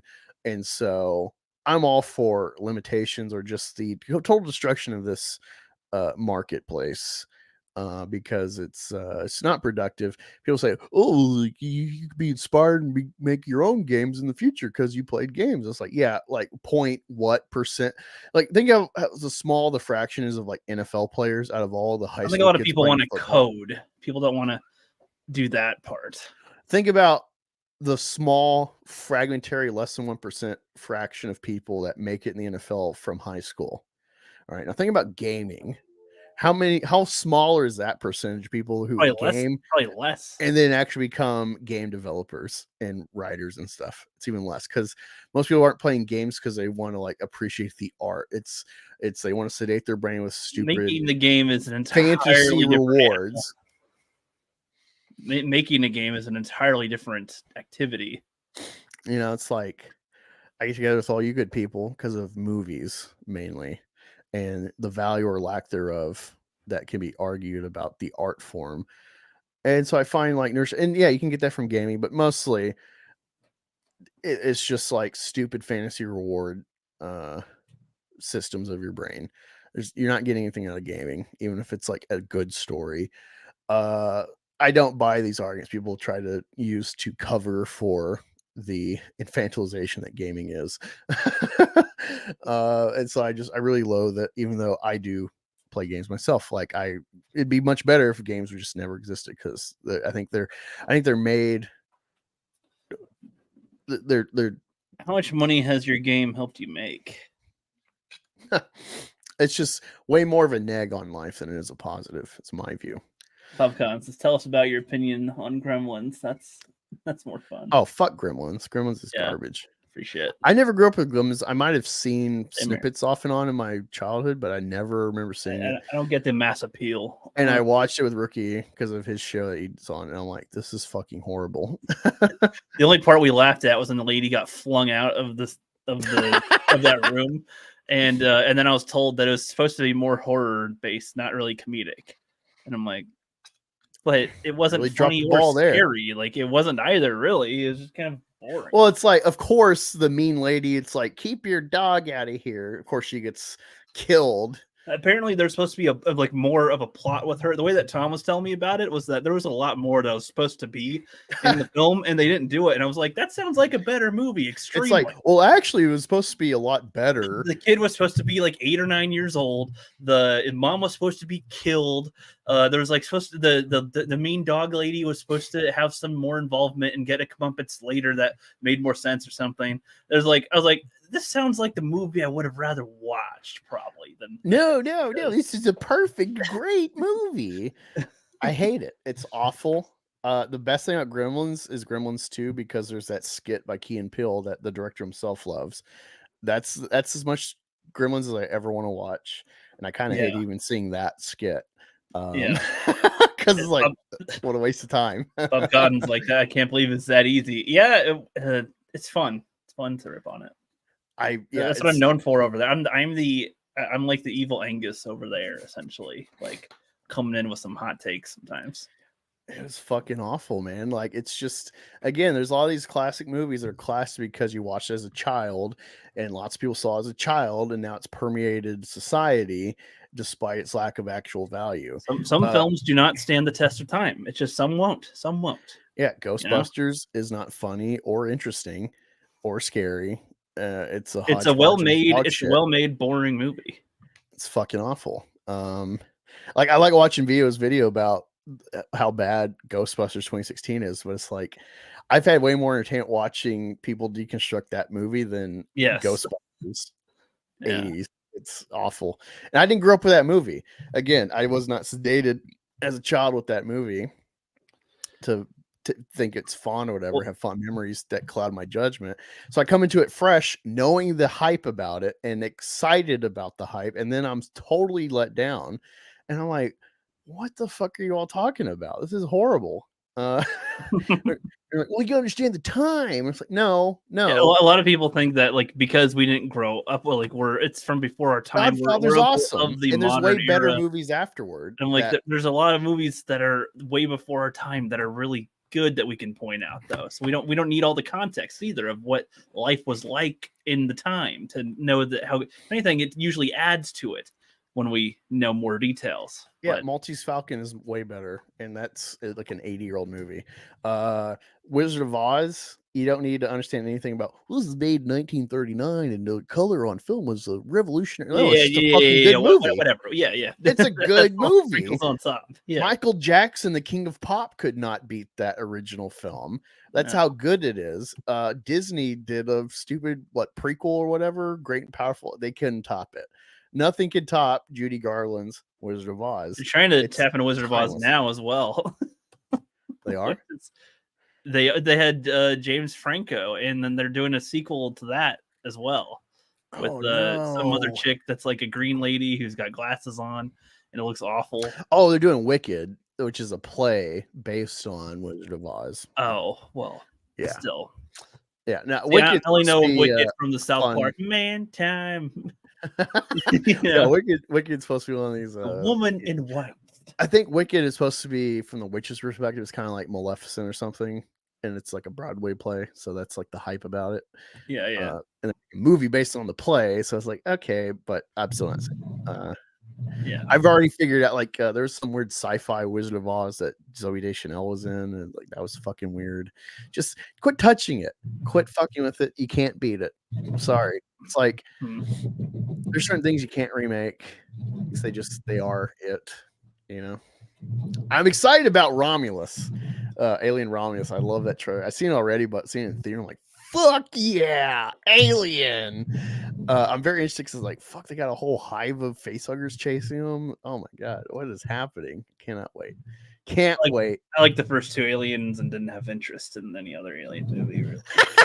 Hey everyone, it's Angus. Today we're going to no scope this Afghani child.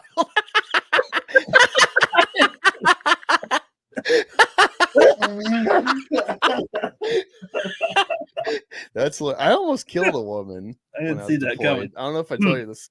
I think I told Ricky this, but yeah.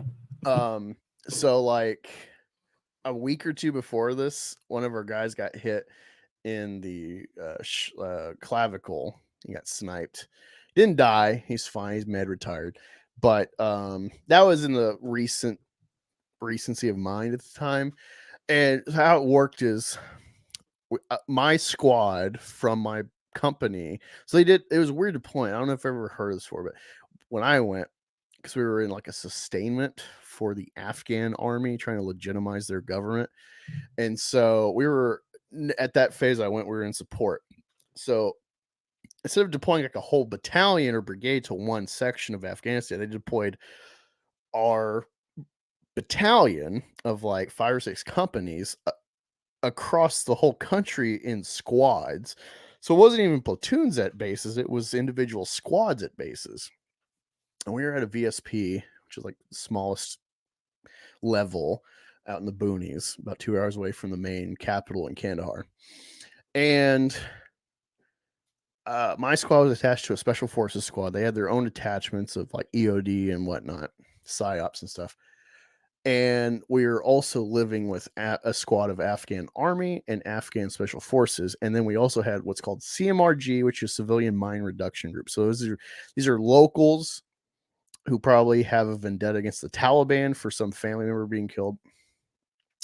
And the EOD would train them to look at ground signs for bombs on the roadways or whatever pathways we're taking.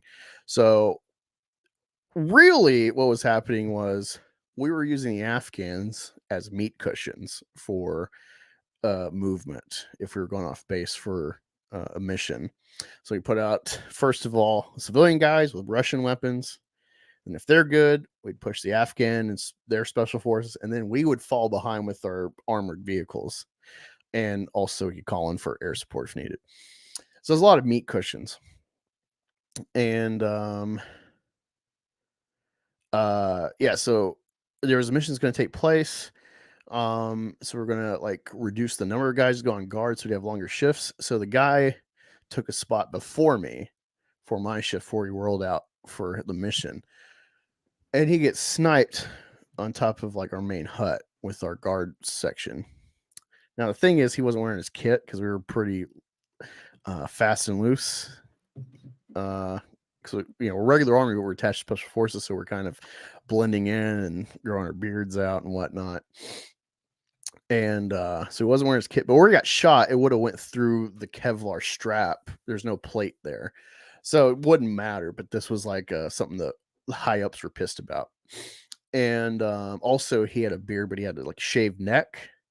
So it's like he could have got away with that if it was just a natural beard, but he shaved his neck. So it's like, what the hell? You can't argue shortage of water if you got a shaved neck. Anyway, he gets shot in the clavicle. We treat him, start fucking lighting the place up.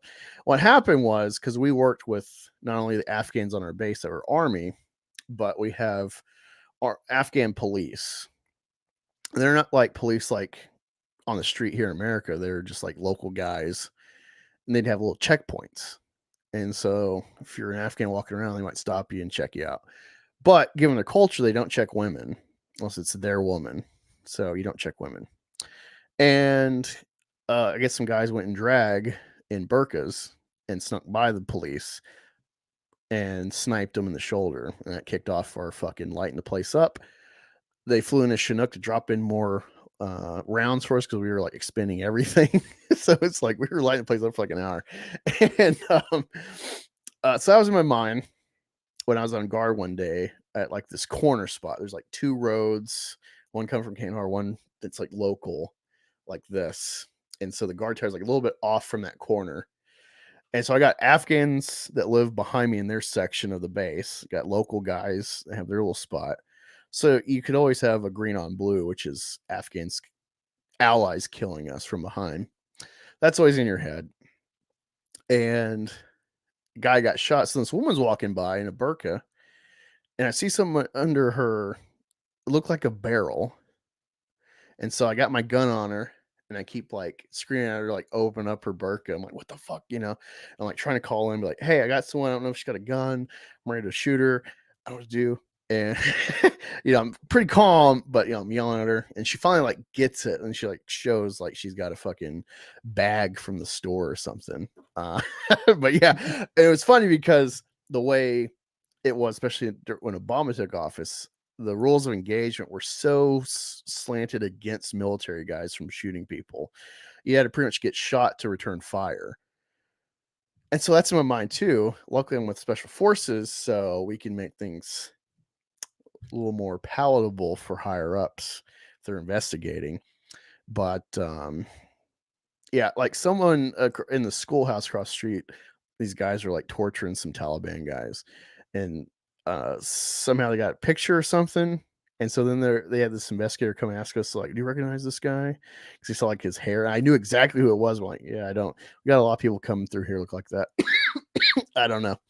But yeah, it's like even the SF guys were like getting reviews and stuff. So it was a chaotic time. Yeah, I almost shot a woman. So it's funny that somebody says that. 'Cause it's like, oh, I almost did kill someone out of, the state of things. But again, that's why I hate cops. The freedom they get to fucking shoot people and never have their pensions taken from them in recompense for killing people that are citizens or misuse of power. They never have to pay for it. And they keep their jobs usually, or they relocate. Versus I'm in a hostile country that's like 360 war. You never know if your allies will shoot you, like Vietnam. And yet I can't like just shoot someone preemptively. Like that. Yeah, that experience informs my hatred of cops in this country because of how free they are. Let me check the private chat. Oh, you sent me a couple. Those are links for later when we do the Saskas or not. So okay. Let's see. Palmas says that's why your parents and gremlins. I didn't think it would be that easy. ET sucks and what the hell? ET is a fucking. I've sure rewatched it. I haven't seen that since I was a kid. ET is such a nice movie. Like, I don't like committee films. I don't like these like feel good movies usually. But God, ET is just such a classic. It's so good. He wants everything to be Attack on Titan. Yeah, I do. I really love depressing, dreary shit. Breaking Bad, which is a slow depression. Breaking Bad, Game of Thrones, Attack on Titan, No Country for Old Men. I love shit that like does not leave you feeling good. It definitely leaves you like questioning existence and what's the point of anything. Because that's reality. I like stuff like that. Because movies classically don't actually like to address that. Or usually they don't have the iconography when they do. The Mist. I love The Mist. What a horrible ending. I know. Oh. And so good. Look, the only ones that like that. Everybody else hates the ending to that. That's the Walking Dead guy. He made Walking Dead after that movie. So I know that after the fact because I was not in Walking Dead when it came out, but I fucking love Walking Dead. Haven't finished it. It definitely went woke after season 9. Let's finish this. Hey man, I get it. Video games are a mess right now. The industry you love doesn't want you, and the traditional media. You know what fixes that? Not engaging that media. It's completely compromised. At least with film, there's avenues like Dragged Across Concrete's made by, a Nazi. Can't remember that director, but that company ran by this guy named Dallas or something. They're cool. They don't give a fuck. They actually usually lose money when they release stuff in theater, but they make it back on demand and the physical purchasing. They make movies that this guy's talking about where it's like the industry hates you, and so they don't give a fuck. They just make what they want and they get a payout eventually. So this is nonsense. It's just the way to make money. Again, what's funny is he put up pricing, and then a week later, if not even that, he cut the price in half from $60 for a voting price to $30. So this guy clearly has no fucking interest. Think about this. All these gaming awards you can watch for free. All these award shows that people want to cry, the Oscars, whatever, they're for free. You can watch them for free. Why would you want to pay? How's that going to fix things? It fixes this guy's money problems. That's what it does. Well, he said he wants to organize physical meetups for it. Okay, he has to rent a fucking hotel lobby and maybe the bar. Oh man, that's so much money. Well, I guess to me at that point it would be, why is it even about game awards? Why not? Let's do a thing where we put money together to. How about you make an event or something like that? I don't know, just something, that unifies in a different way. Because again, it just goes back to the value of awards, which is nothing. After they do their first gaming award, after he does this, the next year, who will care about the last year's gaming award? It's nothing. And yeah, we're like 2 weeks behind on this, but I saw something, like, I instantly didn't care 'cause this game, but then I listened to it and I'm like, wait, actually, fuck this guy. Like, this is, say what you want about like Eric July, Critical Drink, and these grifters. This is like, this takes the fucking cake. The audacity of this guy seeing his cronies and he's trying to find his market. He's like, we're talking about movies and comics. Well, let me pivot. It's just like that F slur Shadiversity. He's pushing this AI shit because he's trying to corner the grift. He hasn't 'Cause done no that one as else- much lately. I don't know if his mind has changed on it or not. His mind hasn't changed. He's just not getting the investment he thought he could because people don't like AI is so easy for anybody. And he talks about all this, like, the depth he put into like crafting this AI, and then Vito's like punches it in like a 5-second prompt, and he makes the same thing and better. So that really takes the wind out of your sails. So yeah, it's like I see through this shit, man. And so the reason I talk about it is just to like expose this perception that I did. Yeah, me and Rick were talking about. It's like I had no expectation to give a fuck about this, but I do. I care about you, the audience, that might care about gaming, to not fall prey to this Ponzi scheme. I saw Mark the Cyborg say, I'll sign up. Like, I'm doing my part. Get from Starship Troopers, and that just got me going. Like, wait a second. Like, I heard about this thing, but I didn't think that people were going to really go for it. I know that Mark Cyborg is a gamer, but I'm like, I asked, what is the point of this, and nobody really responded to it. I thought people were going to respond to it in some way, like explain why they think it's a good idea. And I'll have to see if anybody says anything somewhere else, because as far as I could tell, nobody's explained how it's a good idea. If what he said is it, that's it. I don't know. I don't know. What would justify paying $30 to do my vote? It was 60 originally, and then like the toppy tip top was 150. Well, like, I guess I can't imagine paying more than $5 for something like this. Just like, I don't know, to participate. I don't know. I guess for me that is just a thing that does not make any sense. Oh man, Ripper Goalpost is trying to gin up shit because in one of his replies I shared my meme of declining sales. So I have ISOM, then Alfcor, then Yaira, and it's like I'm actually not wrong. If you're current comics, especially because it's like roughly 2/3 of the Yaira campaign is merch. Even if you're trying to boost it, and when there's posts of them like egging people, urging them to buy the 3D asset shirts and stuff. They want them to buy the t-shirts on with their number one. See, if they just said to buy the shirts alone, that'd be one thing, but they said to buy it with their purchase of the book.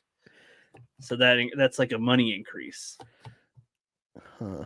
Totally checking. Oh, I like this. Wait, what? Why don't I have older messages with you? Sometimes they load weird on the computer.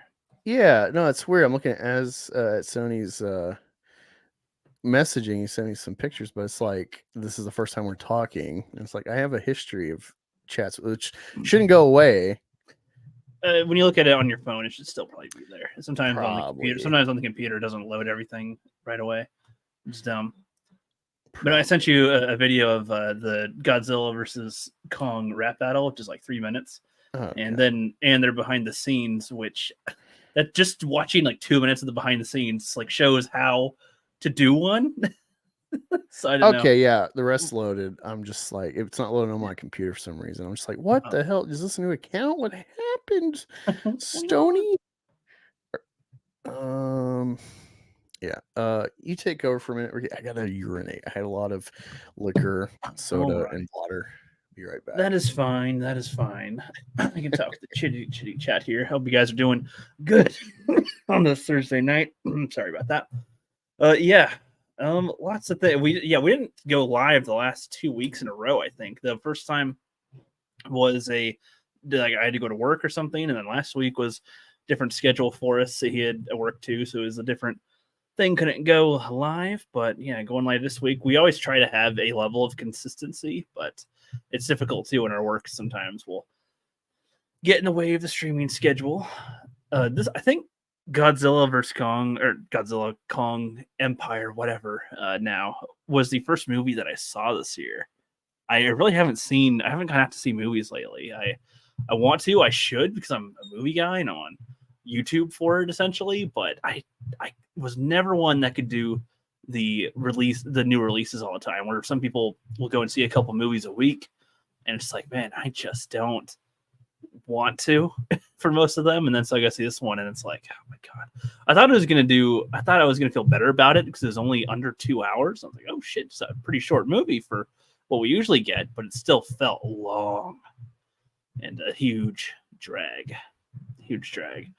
And like I said before, it makes me want to go check the 2014 Godzilla because it seems like so long ago, and so such a different approach to the franchise.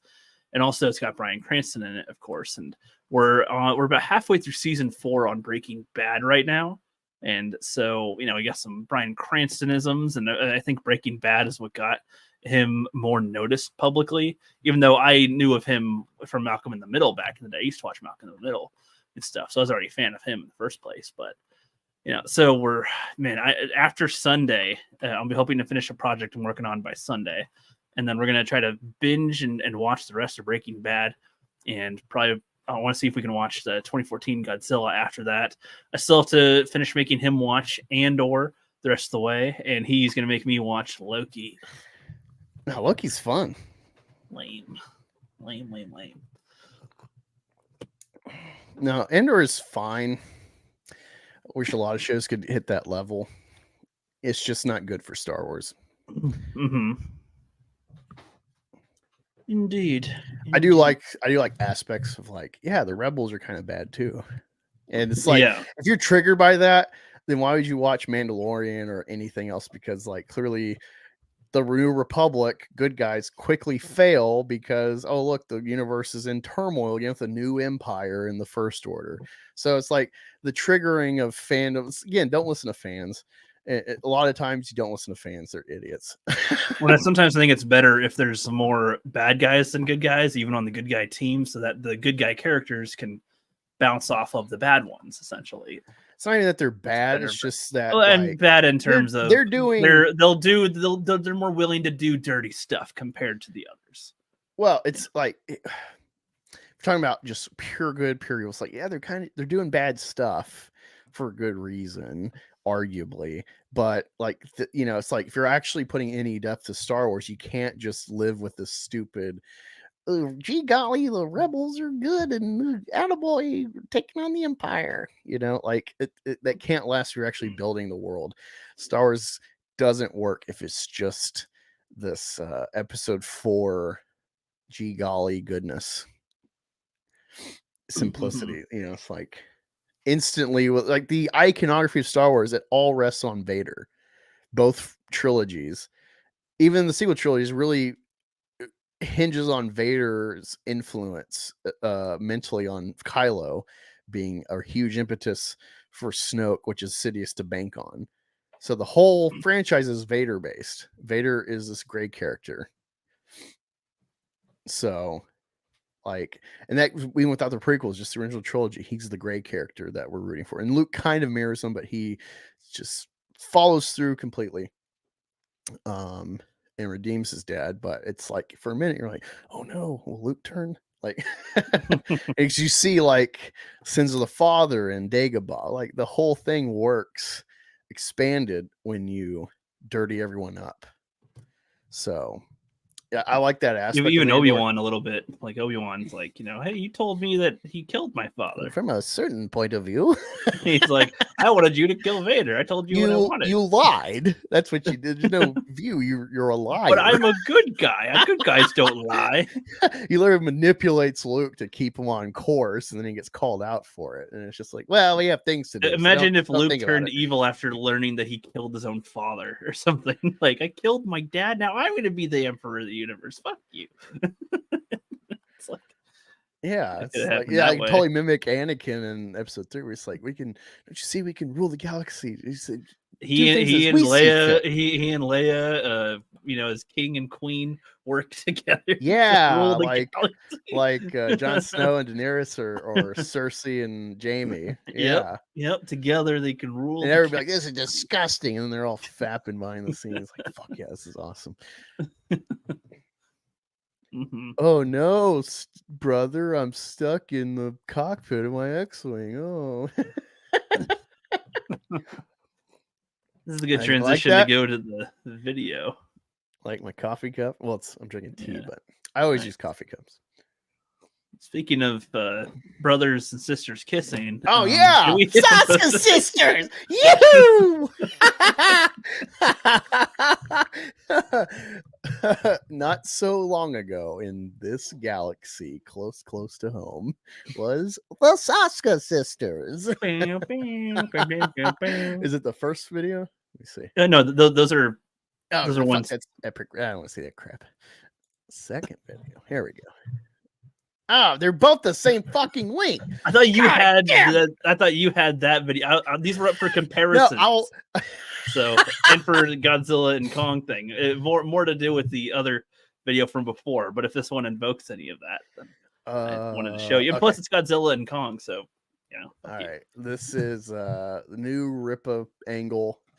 They are trying to get you to like them. I wonder if he's doing this because they've been in the heat a lot more and brought up on EVS's show. It's like, we got to make a video to dispel this. Or is the video, before we see it, let's make guesses what's going to happen in the video. Are they going to be wielding crosses and having the white cloaks on or something, or is that the KKK? No, I'm sorry, I don't know. The religion.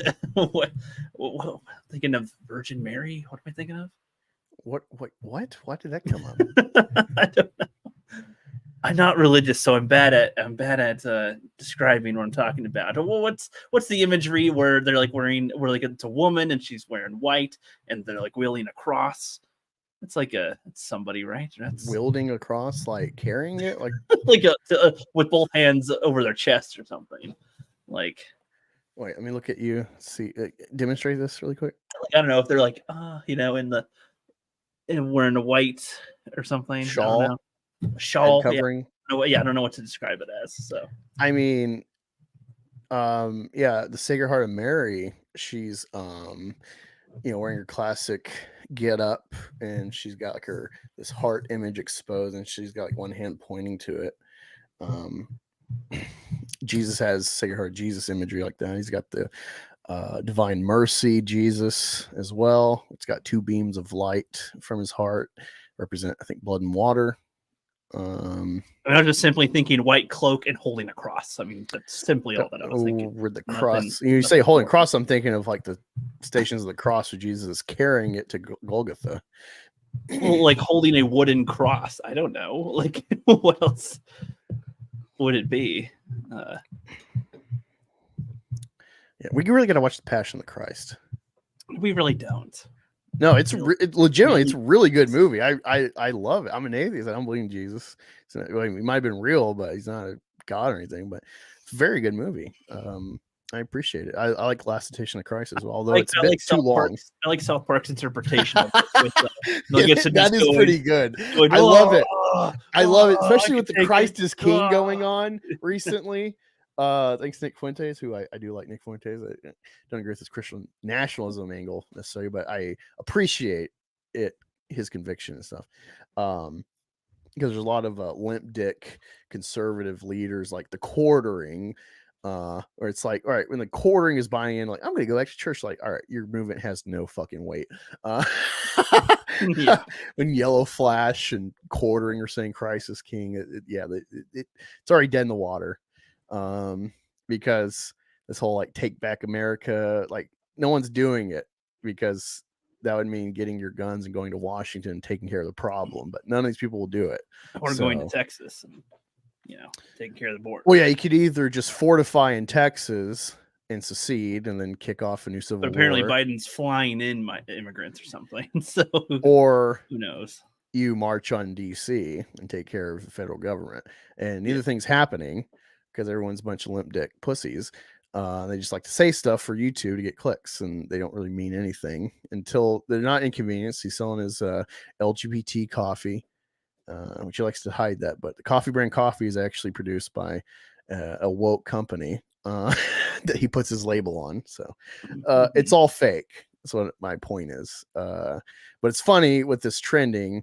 And it's like the whole South Park thing is like, well, you know, the Christians and the Pope, they apologize for killing all the Jews on the way to Jerusalem during the Crusades. So I bet you apologize for killing Jesus. And like, how dare you? It's like, well, Maybe you should apologize. You did kill him. You people killed him. So like, we're saying sorry about you, and they won't. And it's like, let's see, you see, rookie, do you see the problem? Maybe How a certain dare guy you? in Germany wasn't wrong after all. Stereotyping Jews is terrible. Hey, what's up, Becky? About to It's detract. terrible. Actually, hold on. We're detracting. I get my detractor hat 2, on. 4, 6, 8, 10, 12, 14, 16 people on their team so far. Bald Man Angus, Farmer Angus. There we go. There you go. There we go. Yeah, 16 people on their panel right there. Let me see. If you don't know the hat I'm wearing, ISOM Bros Angus. The perfect hat to detract in. I was looking up ISOM hat on eBay. That's how I found this, because the only other listing was like $600 for a bunch of dumb rip of crap in the ISOM hat, which is illegal now because it's not sanctioned by the International School of Ministry. So they took it off his website. Yeah, I've never hidden that I'm bald. I've streamed bald before. Fuck you. I have no problem being bald. I got a good head for it. I mean, distracting over 2 hours into the stream, that's like waiting a while on some patience. Well, I mean, we had to detract from King Kong, which is like Yeah. ISOM level creativity, honestly.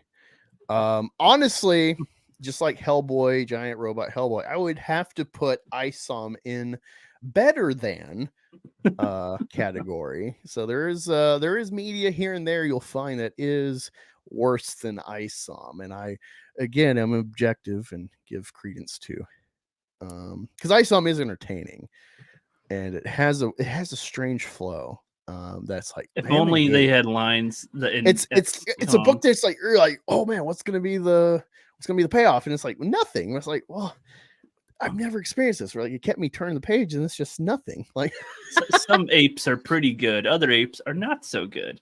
Or, you know, wow, how can we do this? How can we do any of this? Why? Because it is what it is, or something. Just some sentences in there would be fun. all right, here we go. Let's Let's go. look at these harpies.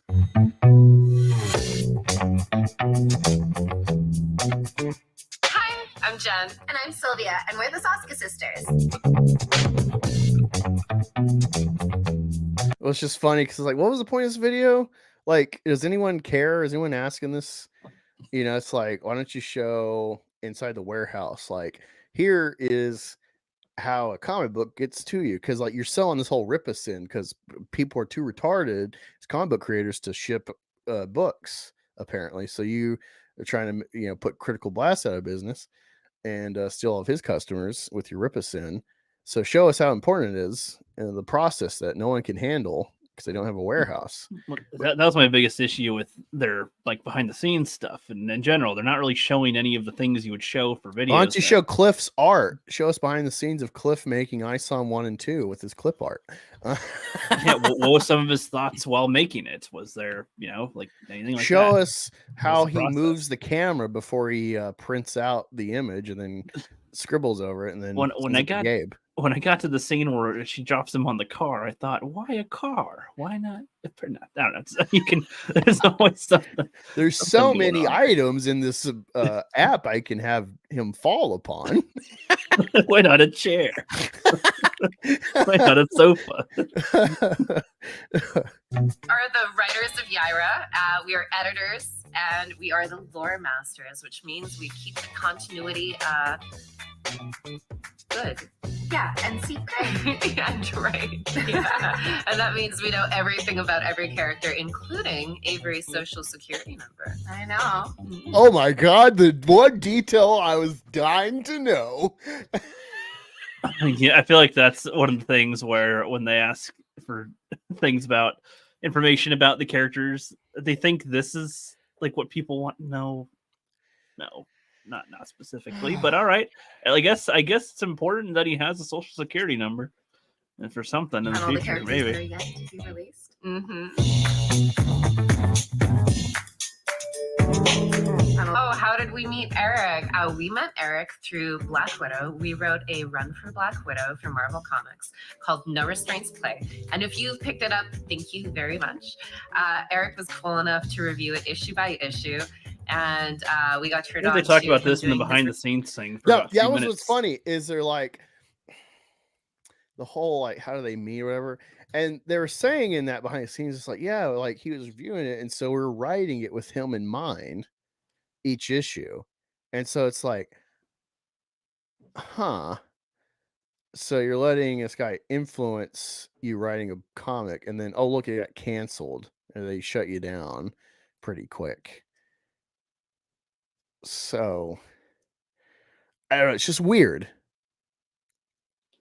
It's weird to me. I guess what I'm referring to is if they were gonna have this video that they tell the same exact story that was in that video, probably could have had something different in the other video to, you know. Well, this 'Cause that- tells you everything because they have nothing to say because there's nothing here with this company. It's just Because like this is why one the of those drive things of I this think, too- company is everyone laughing at him or people saying "nuh-uh" in reply. This is the Rippaverse. This is the state of things. This is the value of it. Is just you got your one black buddy on the internet, so you have a race shield, so you're not racist. I mean, there's nothing wrong, I guess, in having a like, oh, how'd we meet them section. But it feels like the kind of question that you might answer. You might just have it if somebody interviews you and they ask the questions. Oh, we met because of this or that. It's not like I wouldn't put that under the important for the customer to know detail or something. Right. Like, if anything, I'd be listing more of. I'd just be front loading on more of their work or something. If anything, what other experience they have, why they wanted to join, specifically, whatever. I'll tell you why they want to join. Money. reviews, and he really got it. He really loved our book, and loving Black Widow and having another fellow fan really like what you're doing, that just meant the world to us. I never thought that we'd become friends. I never thought that we'd end up working for him for the Rippaverse, but that's a happily ever after for us. Yeah. So I attribute it to Natasha. Yeah, so Black Widow introduced him. I really hate how loud the music is in this. I turned it down too. It's like Yeah, they have an almost issue with halfway. audio mixing. Like in the behind the scenes one too, the audio is way louder than it needed to be for the music. That's easy. Well, it's kind of slightly complicated. It would be Uncanny X-Men Classic number 179. So the classic meant it was a re-release of Uncanny X-Men, which was the marriage of Caliban and Kitty Pryde, which was really cool. I read it too. That was mine also. I guess this is important for comic fan people that want to know that the people making their comics have read comics. I have nothing to add. Because to me, well, I guess because to me, if you were to ask me, what was the first movie I watched? I'd be like, I really like what I've read of Ed Um, Brubaker. Ed Brubaker is famous for doing I want to say he brought back Bucky in the comics. I'm not sure, but he did the Captain America Winter Soldier comic run. I guess mid 2000s. And what's funny though is like I've never read that. I don't really care to read Captain America. I'll read him if he crosses into other stuff, but don't care. I've read Ed Brubaker, his like solo stuff for like Image or indie stuff where it's like pulp noir crime stuff, like 70s a lot of times. You know, so it's like I don't care what his fucking first comic book was. Like he's just an interesting writer. If anything, I'd expect him to be like an oddball. He's like, yeah, I don't read comics really. I just start writing, and then I found this medium is a pretty quick turnaround for me to like shop my work with a fun medium. Like, well, if anything, I guess this might be a generic question too. But what's your favorite comic? You know, would probably be a more valuable question. I would think. I think they asked that. Yeah, because you can. Okay. Joins, we might have the same answer. So easy. Spider-Man, Peter Parker. If you are not acquainted, oh my god, you're so lucky you get to read all those comics for the first time. And Sam Raimi movies are pretty dope. They're pretty good. They're pretty close, but also read like Amazing Spider-Man. Yeah, Peter Parker for me also. He's just the hero that teaches you to believe in yourself. He teaches you to keep going and be a good person even when things might not be going good in your life.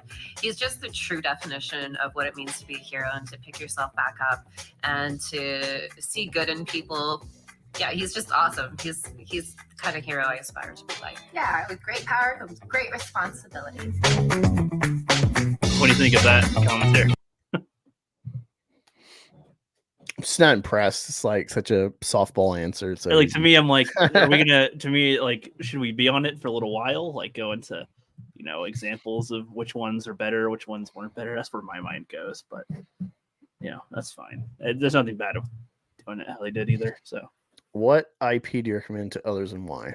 Oh, I'm gonna cheat on you. I have two of them: Buffy the Vampire Slayer and Metal Gear Solid, the franchise. Both the You tell me to watch Buffy like these fucking people? Are you kidding me, Rick? Fuck you. I'm definitely not watching this. I would give it with caveats of watch definitely not watching. If you watch Buffy, there's a lot of episodes you'll have to go through that suck because there's a lot of cringe, but there's a lot of good episodes.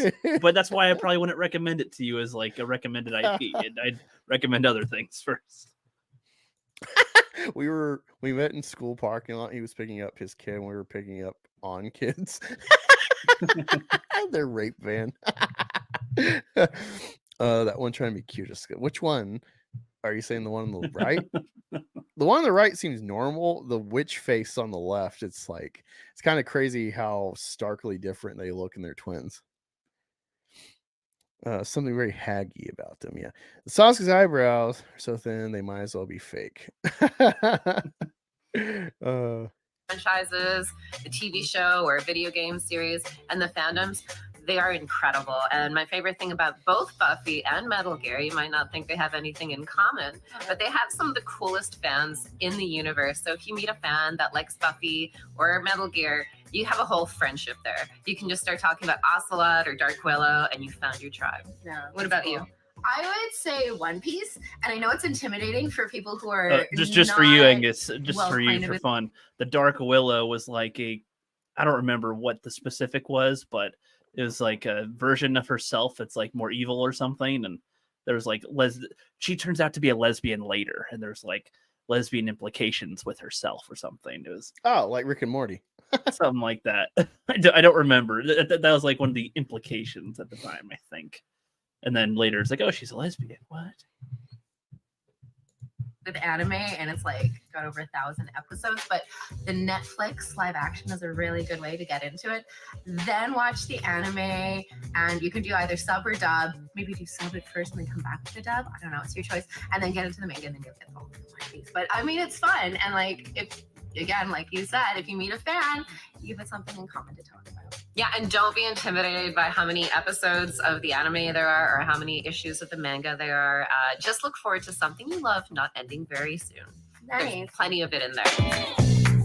Do you think these questions were generated from Twitter polls or something?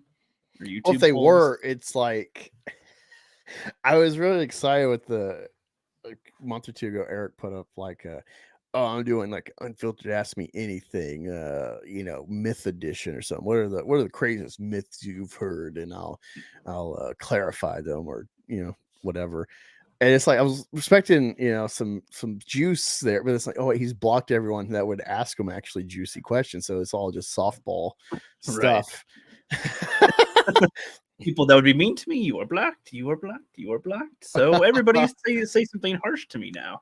Oh, your arm hair is not that long, Eric, or something. Go. I work with you, and we make horror movies. Scary laugh. I feel like this part should have been probably toward the beginning. Personally, just that's what they seem to be more famous for than their Black Widow thing. Oh, it's no one. Again, we're gonna look at a list. Find a couple lists. There's one that's like a top 20, and they don't make it. and it's funny the range of stuff they mention with her outside of her own solo stuff. Job. Is making horror movies. Yeah, we write, direct, and produce horror movies. We hosted a game show for 2 seasons. Yeah. You have a Rottweiler though, eh? Oh yeah, I have a Rottweiler named Princess Diana, named after Wonder Woman, and she's like a full-time hobby. I also like playing video games, watching horror movies, and wrestling, and reading comic books. Yeah, same. We do a lot of the same thing. Yeah, same. Same.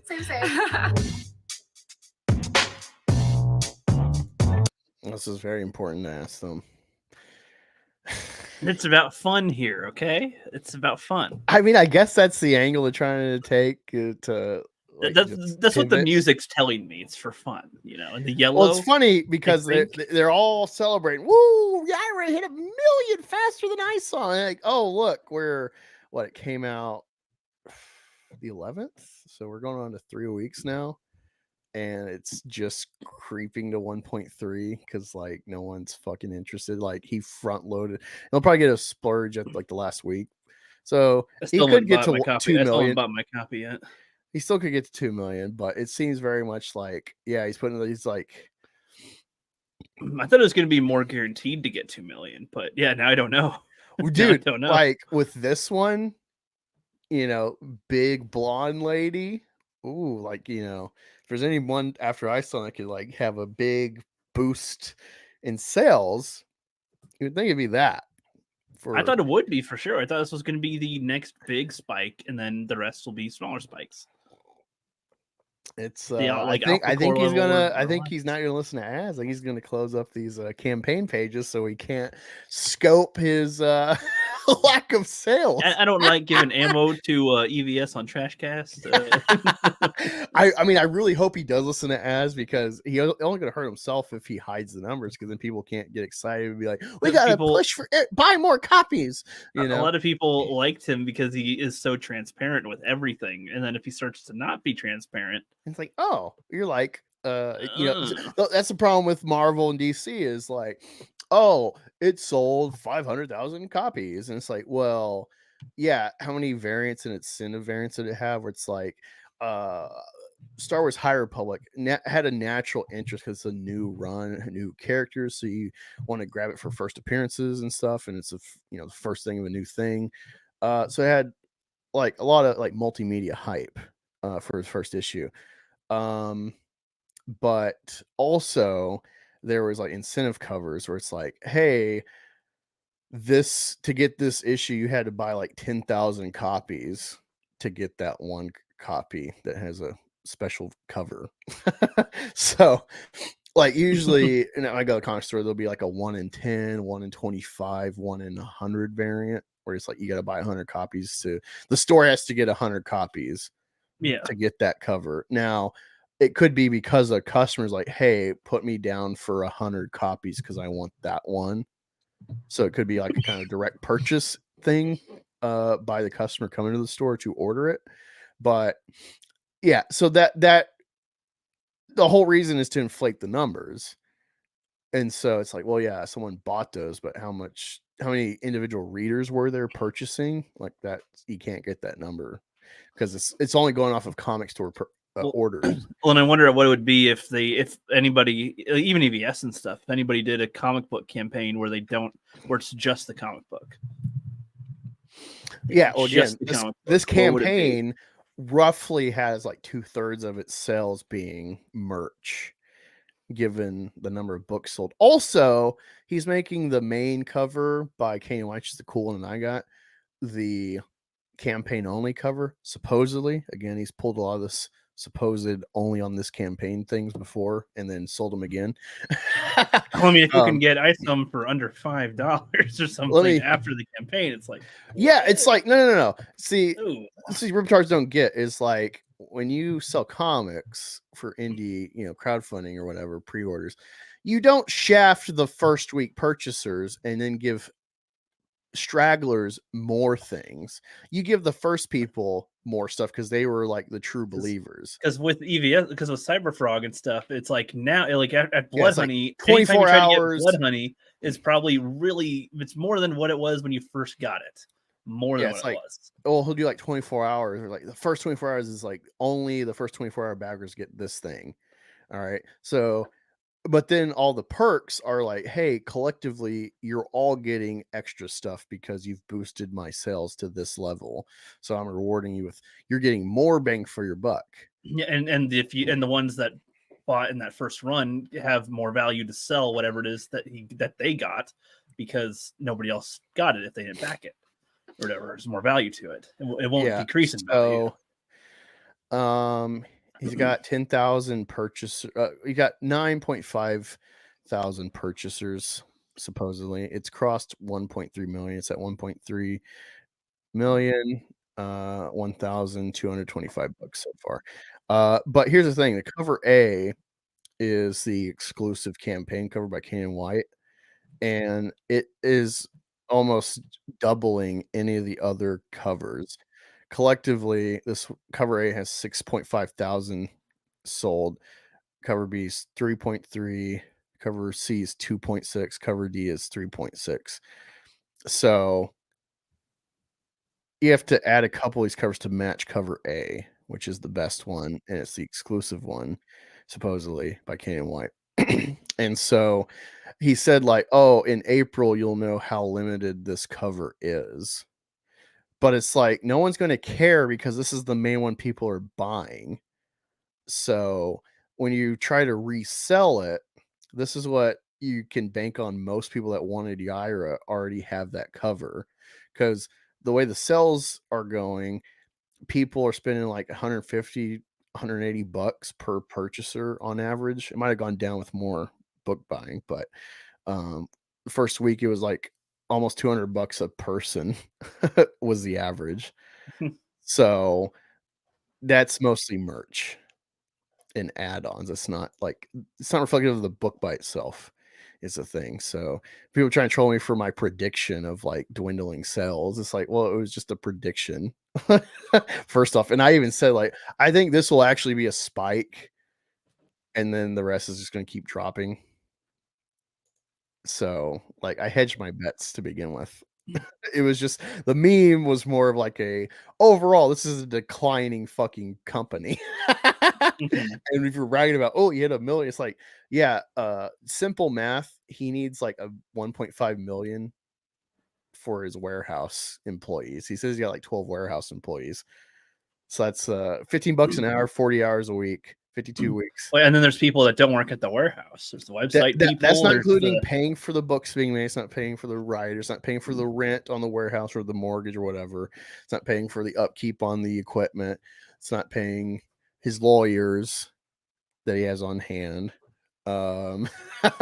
So yeah, the 1.3 million is like keeping him afloat. And why do you think he made Ripasend? If he's doing so well, why is he already expanding? I mean, he should be focused. Like, there's like that black comic company that like disowned Eric when he started, that we saw in that lobster video about Rippaverse popping up on the scene.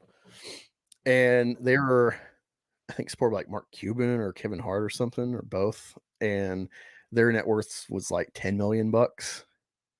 And they're like, essentially, I think, paying them off over time for the investment to start up. So like, yeah, and it's like they don't sell nothing like Eric does, because they're just like black focused. So it's like, what's the real market for just black comics? You know, black people don't care about comics really. It's not their medium.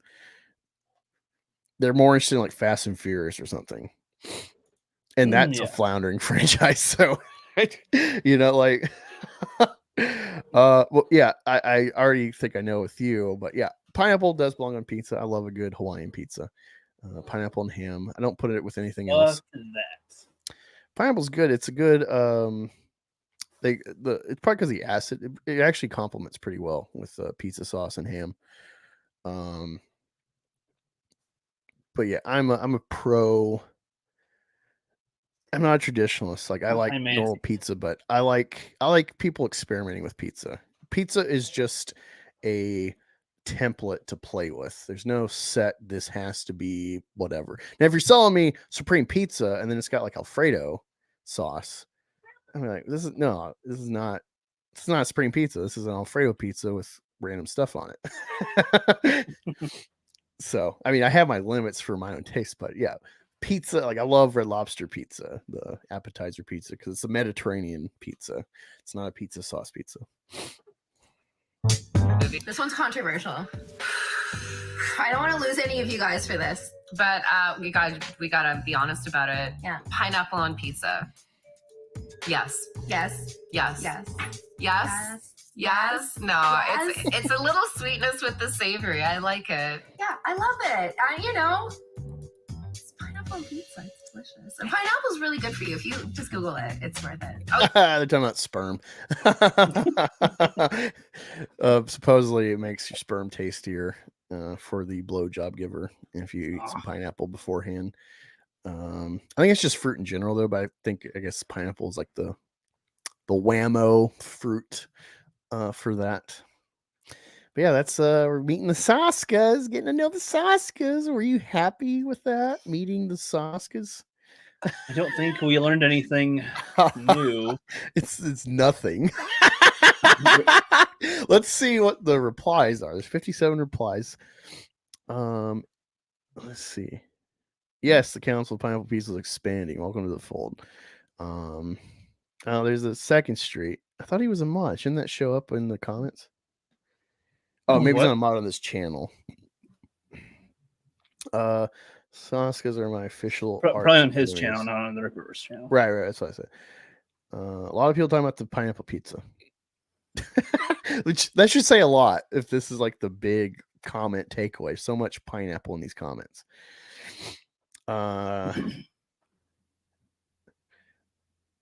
Yeah, Eric, did you watch this video? Fire them. There's no freedoms for pineapple on pizza. Like, this is the takeaway of this fucking video. And it's just like, so it should get people excited for like, wow, they're writing comics. And it's like the biggest takeaway is pineapple. So this is why, if you don't even want to see the like ERB Godzilla like their rap video, that's fine. Just a few even seconds of their behind the scenes. No. I haven't watched Epic Rap Battles in a long time, so I'm totally fine for them to spritz. And they don't copyright strike, so my life. So they are good. All right, Liam Neeson's in a new action movie. I'm watching the ad. It's called "In the Land of Saints and Sinners." That's a cool fucking title. He's loading up a shotgun, so he's going to execute a guy. Let's see what the twist is. Oh, did you see the Mad Max Furiosa trailer? Yeah. That looks pretty cool, right? Looks okay. I'm iffy on Mad Max in general. Did you see the Fury Road? Yeah, it was okay. Yeah, I'm not huge on it.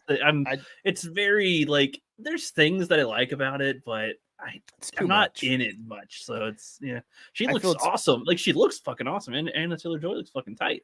But see, I don't like how she's aged up. You'd rather her looking a little younger. Yeah. No, I don't mean. Yeah, as soon as I said, I'm like, oh, that sounds wrong. Oh fuck. No, just how she's progressed in Hollywood age wise. It's like Royce from Revenge of the Sith pointed this out.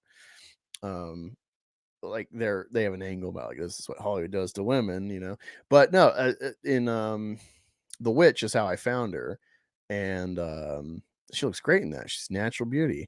And then she's gotten like weird and it come with like the popularity. Everyone like no one knows The Witch, but then they're all shilling for the fucking Queen's Gambit, which like I don't care about a fucking woman in chess. Why are men praising this? Like the concept. I don't give a fuck about women being breakthroughs in anything because unless it's childbirthing and they're like the record popping out of baby through their cervix and their canal. What is impressive about a woman breaking any record? Because a man already did it. A man has already set the record in everything besides woman body stuff. One day they'll beat that record too. You see what I mean? Like it's instantly not fucking interesting when you're like the first woman. Like, yeah, how many guys have already done this? It's not interesting. Right. Like when they're woman's hitting like the 75 men has climbed Mount Everest, and now 3 women have as well. Yeah, it's like sorry, I gotta lean into full misogyny here. Women aren't interesting. It's not interesting when women break through something, because again, men have trivialized it at that point. It's not interesting. And if anything today, it feels like it's probably going to be a skewed story. It's probably going to be ginned up way over the top from what the actual story is, because feminism and diversity narratives and whatever, it's not interesting. So I hate that, like, that's like her big claim to fame, is that, and not The Witch, which is a fucking great movie that is feminist, arguably.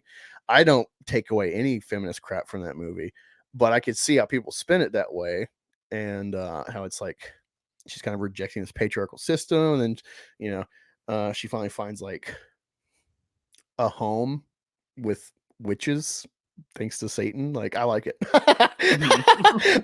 I like evil, dark shit, so it's cool. That's a good performance. It really rests, like, all the weight rests on her shoulders, and because it's really focused on her and her like blossoming as a character in the womanhood. And in doing so, she's rejecting everything she's grown up with, the Puritan life, and embraces Satan in the end. And that gives her freedom. And so there's a feminist angle you can pull from that. So it's just a weird casting. She doesn't look anything like Charlize Theron, who is Furiosa as an adult. So it's just that. But like the trailer, I'm like, this looks equal parts woke as fuck, woman shit, and awesome as fuck. It's a rare combo. I'm like, wow, I am here day one, time permitting, with my job. I'm here to see Furiosa. This looks like I don't care about Mad Max. Fury Road's the best Mad Max because they all suck. It's just stupid car stunt movies, and those are boring. That movie has some aesthetic, it's fun, but ultimately I'm just like, this is just a fucking mess on screen. I don't care how real the stunts are. Like, it's just not that interesting. This like cesspool apocalypse life, I don't know, it's not that interesting to me. It's desert all fucking day. Another desert again. Yeah, it's just like the Temple of Mad Max not interesting to me, and so I think Fury Road's like the best of them. I don't care about the franchise, but Furiosa looks pretty fun, especially with Hemsworth. Hemsworth looks like he's just having a time of his life making this movie. So I'm interested, but yeah, Taylor-Joy, I'm just like, she's lost the magic appeal for me, and I think it's I don't know, it's just something about subtle features to her now just not pleasing, because she's kind of morphed. But anyway, let me pull up this rap battle. Oh, this is behind the scenes. Damn it, I want to see the actual video. I have it pulled up. Okay, so all right, we are sharing, and so before we do it, so I'll just play it all the way through for you without pausing through it. The first, the audio will sound a little weird at first, I don't care. But that's just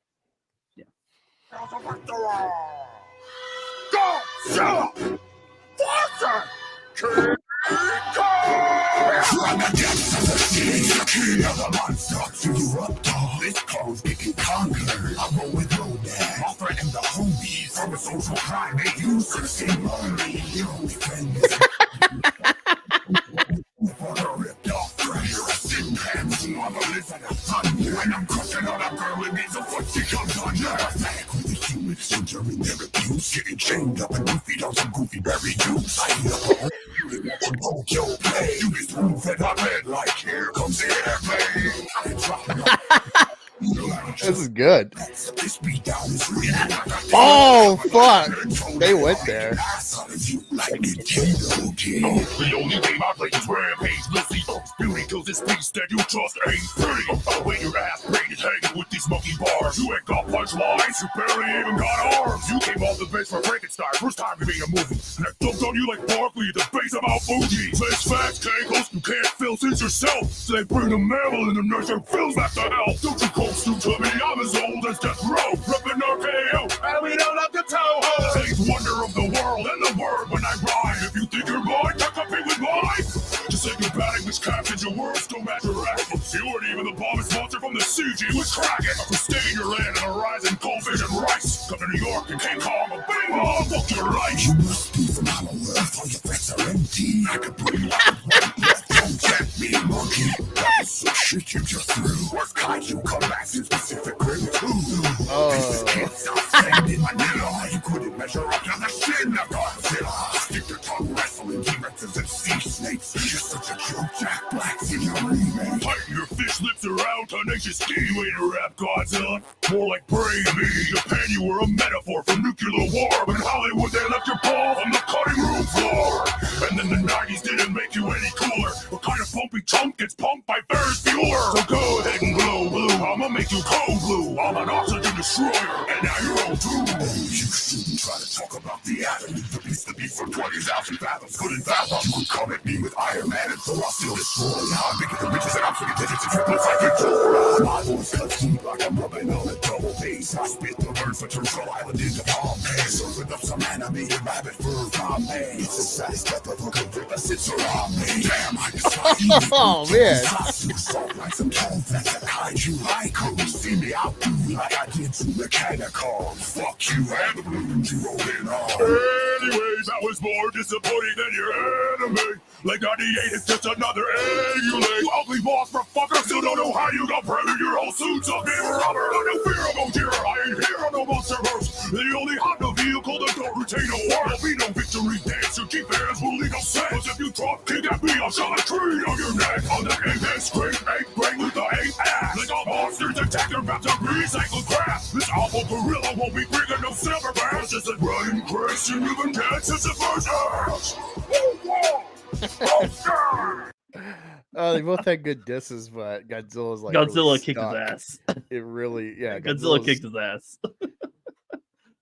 I like to That be was more fun, fair, right? but it was fun. Yeah, Yeah. CGI. That's good. That was good. Well, so let's go into the behind the scenes with this right away. Oh, just God. you, and it's just like you love it. You'll love it because it's like it's a 20-minute one. They usually release them on the same day as the rap battle, but they waited a couple weeks because they needed to edit a lot more stuff to it. So yeah, to go through some. When Doug and Andre came to TurboTax, Mute the fucking commercials. You navigated a turbulent. Mute the gay tax yeah. commercial. Uh-huh. Oh, yeah. Blink, blink, blink. Oh, wow, they actually did mocap. So already you're getting information about the production that they did already, just in images. Just Wow, that's cool. Ready to rock. Hey everybody, welcome to the Godzilla versus King Kong behind the scenes. We're going to chat a little bit about what we were doing to shoot this battle and capture it. I think capture is going to be more of the right phrase for this specific one. As you may have noticed, we released this behind the scenes a couple weeks after the main battle. Why? Lazy? No. This battle is so new and so different than any other battle that we did before. The whole story of how we made it is way different, and we weren't prepared to tell that story on the same day that we dropped the battle. So thanks for waiting, and here it is. From the depths of the sea, the king of the monster. Chew you up, dog. This Kong's getting conquered. Why did we choose this matchup? I did not. I hated this matchup, but that doesn't stop us from making things. I wasn't a fan of Steve Jobs versus Bill Gates. I thought that was a terrible idea. Turns out I was wrong, and I'm not a dictator that's a here good at the one. Epic Rap Battles History. So yeah, even with exactly. Idiot. it Don't turns listen to having a that matchup guy. that we feel really passionate about that the other one doesn't. And Lloyd was passionate about this one. In Japan, you were a metaphor for nuclear war. But in Hollywood, they cut your balls off and left them on the floor. We're going on tour. In June and July, the ERB Live Tour 2024, hitting mostly the What? UK, but a couple places beyond. Yep, So they do live check out shows now, here and there. erbhistory.com for Oh, ticket man. and location information Omaha and all and that good Tampa's stuff. We're too really far away from me, you fucks. I know. Well, it Selling is- out America for British pounds. Are you Yes. kidding me? Yes. But how would Selling you compare America. so far to the other behind the scenes video? I want to that see you Eric July World Tour. Big shout out to our patrons. If you're not a part of the Oh, ERB wait, Patreon, please That's check it out. right. He stopped tour. He Patreon.com. quit his banks. He wouldn't fucking tour because there was Norfolk? no money in that. It's like, no, but that's how you get Yeah. seen, you idiot. Mhm. That's why more people they know you. give us a whole hell of a lot of support, not only to make the battles, but to keep going. We'd like to answer some questions from our patrons. We got these questions on a live stream we did. We've seen a couple of cameos from Rodan, Mothra, Mechagodzilla. Were there any cameos that you wanted to throw in but you missed? There weren't any other cameos planned. In fact, the Rodan and Mothra cameo probably would have gotten cut if it hadn't been for the patrons asking about it. The Mothra model is just a bug. It's just a moth model that's supposed to be really small, and I just made it really, really big. And then Rodan, it doesn't look too much like Rodan, it's just a dragon model, but it had a really cool flight pattern. I guess we could have had Ghidorah. I looked for a Ghidorah model, but I couldn't find one that worked. What was the most rewarding part of this whole experience? Apart, of course, from your baby being released on the internet. For me, the most rewarding part was just all the learning. Back in like season 3, I had to learn a lot to catch up with making the rap battles after our original director left. Having to learn a totally new process took me back, and it reminded me of the old days of making videos and feeling like it's magical again. Well, like, so I just love this because it just feels like very genuine answers, and it's like it's how it's made. informing This you is about all fucking these things fun. that you might not have ever known. It's just like, Now imagine wow, if a holy woman shit. was doing this, Rookie. Think about how uninteresting it would be. That feeling was really exciting. I'm an oxygen destroyer, and now you're on too. We didn't have the ability to make characters like Godzilla and King Kong before a couple years ago. Yeah, that's Shooting the on a- thing too. They've never done like creatures like this, or Scooby Doo, or SpongeBob, or nothing. But now that they've actually tampered with, They've done the stuff- SpongeBob, right? Against someone. No, they haven't. Oh, I would love them to do SpongeBob. So that's what I'm saying. All the characters they've done, they've been able to they talk about it actually. A green screen would mean. I don't know how much a of this big- you want to watch. If you want to stop, let me know. But I mean, I enjoy watching it. It's it's very informative on how they actually film this stuff. And this is for just a 3-minute rap battle. It's for you a know? YouTube channel. Like for a YouTube rubber channel, suit for 3-minute Godzilla battle. and a monkey suit for King Kong, which might have looked funny, but when you really start to dive into it, especially when you do close-ups and facial expressions, the versatility with a costume and like a mask doesn't come through the lens. Our experience with masks has been very challenging. Yeah, I remember Thanos when mask I was in the didn't really Patreon live chat when they were talking about this process. They're thinking about trying to do this is before they even decided to do the mocap. They were like, should we get rubber costumes and be kind of funny like those? But then, yeah, everybody in the chat's like, I don't know. Yeah, people brought up this. It was like this was Right. awesome. So it works with Darth Vader versus like Thanos is very. Yeah, he doesn't have a expressive mouth in the flap movie. and eyes to be close up on, just a cool helmet. So that's a little different. But yeah, this is So the idea of using rubbery masks was a bit of a turnoff for me. And just as I was kind of processing that, Ed, who's our manager, who is also booking our tour in England, Ed mentioned this dude, Corey. I had seen some of his videos before. He told me that Corey does this motion capture stuff, and he does it all in Unreal Engine. He has some amazing videos of him in a suit, and he's making this character come to life. What's going on, everybody? So I got my alter ego finished. We set up a little phone call, and I talked to him about either working with us or helping us. Corey convinced me that working with motion capture in Unreal Engine was going to be a breeze. So we went for it. So I'm going to strap on my suit. I've got all the sensors wired in. I've got my little basketball booty shorts and my headband and my little footsie duds. Bam! I feel like a future basketball player. This is the Xsense motion capture suit. Atul has been spending all day rigging and unrigging sweaty sensors. Can you show? Yeah. Sensor right here. There's a sensor in his forearm, a sensor on his shoulder. There's like 20 some points. The way we work in epic rap battles is that we shoot the content and then you can go into the editing software. And Hey, using this hit was film. slightly different At because least looks like it. That's what I use. we're not using the camera footage per se. We're getting this straight into the computer. And so that allows us to kind of see what the movements are doing. When you flip it around, it looks like this. Hey. Yeah. Once it was all working, it felt That's enough for like today. magic. okay. I'm surprised. I didn't expect it to actually be mocap. I just thought it was all just in computer, them screwing with it.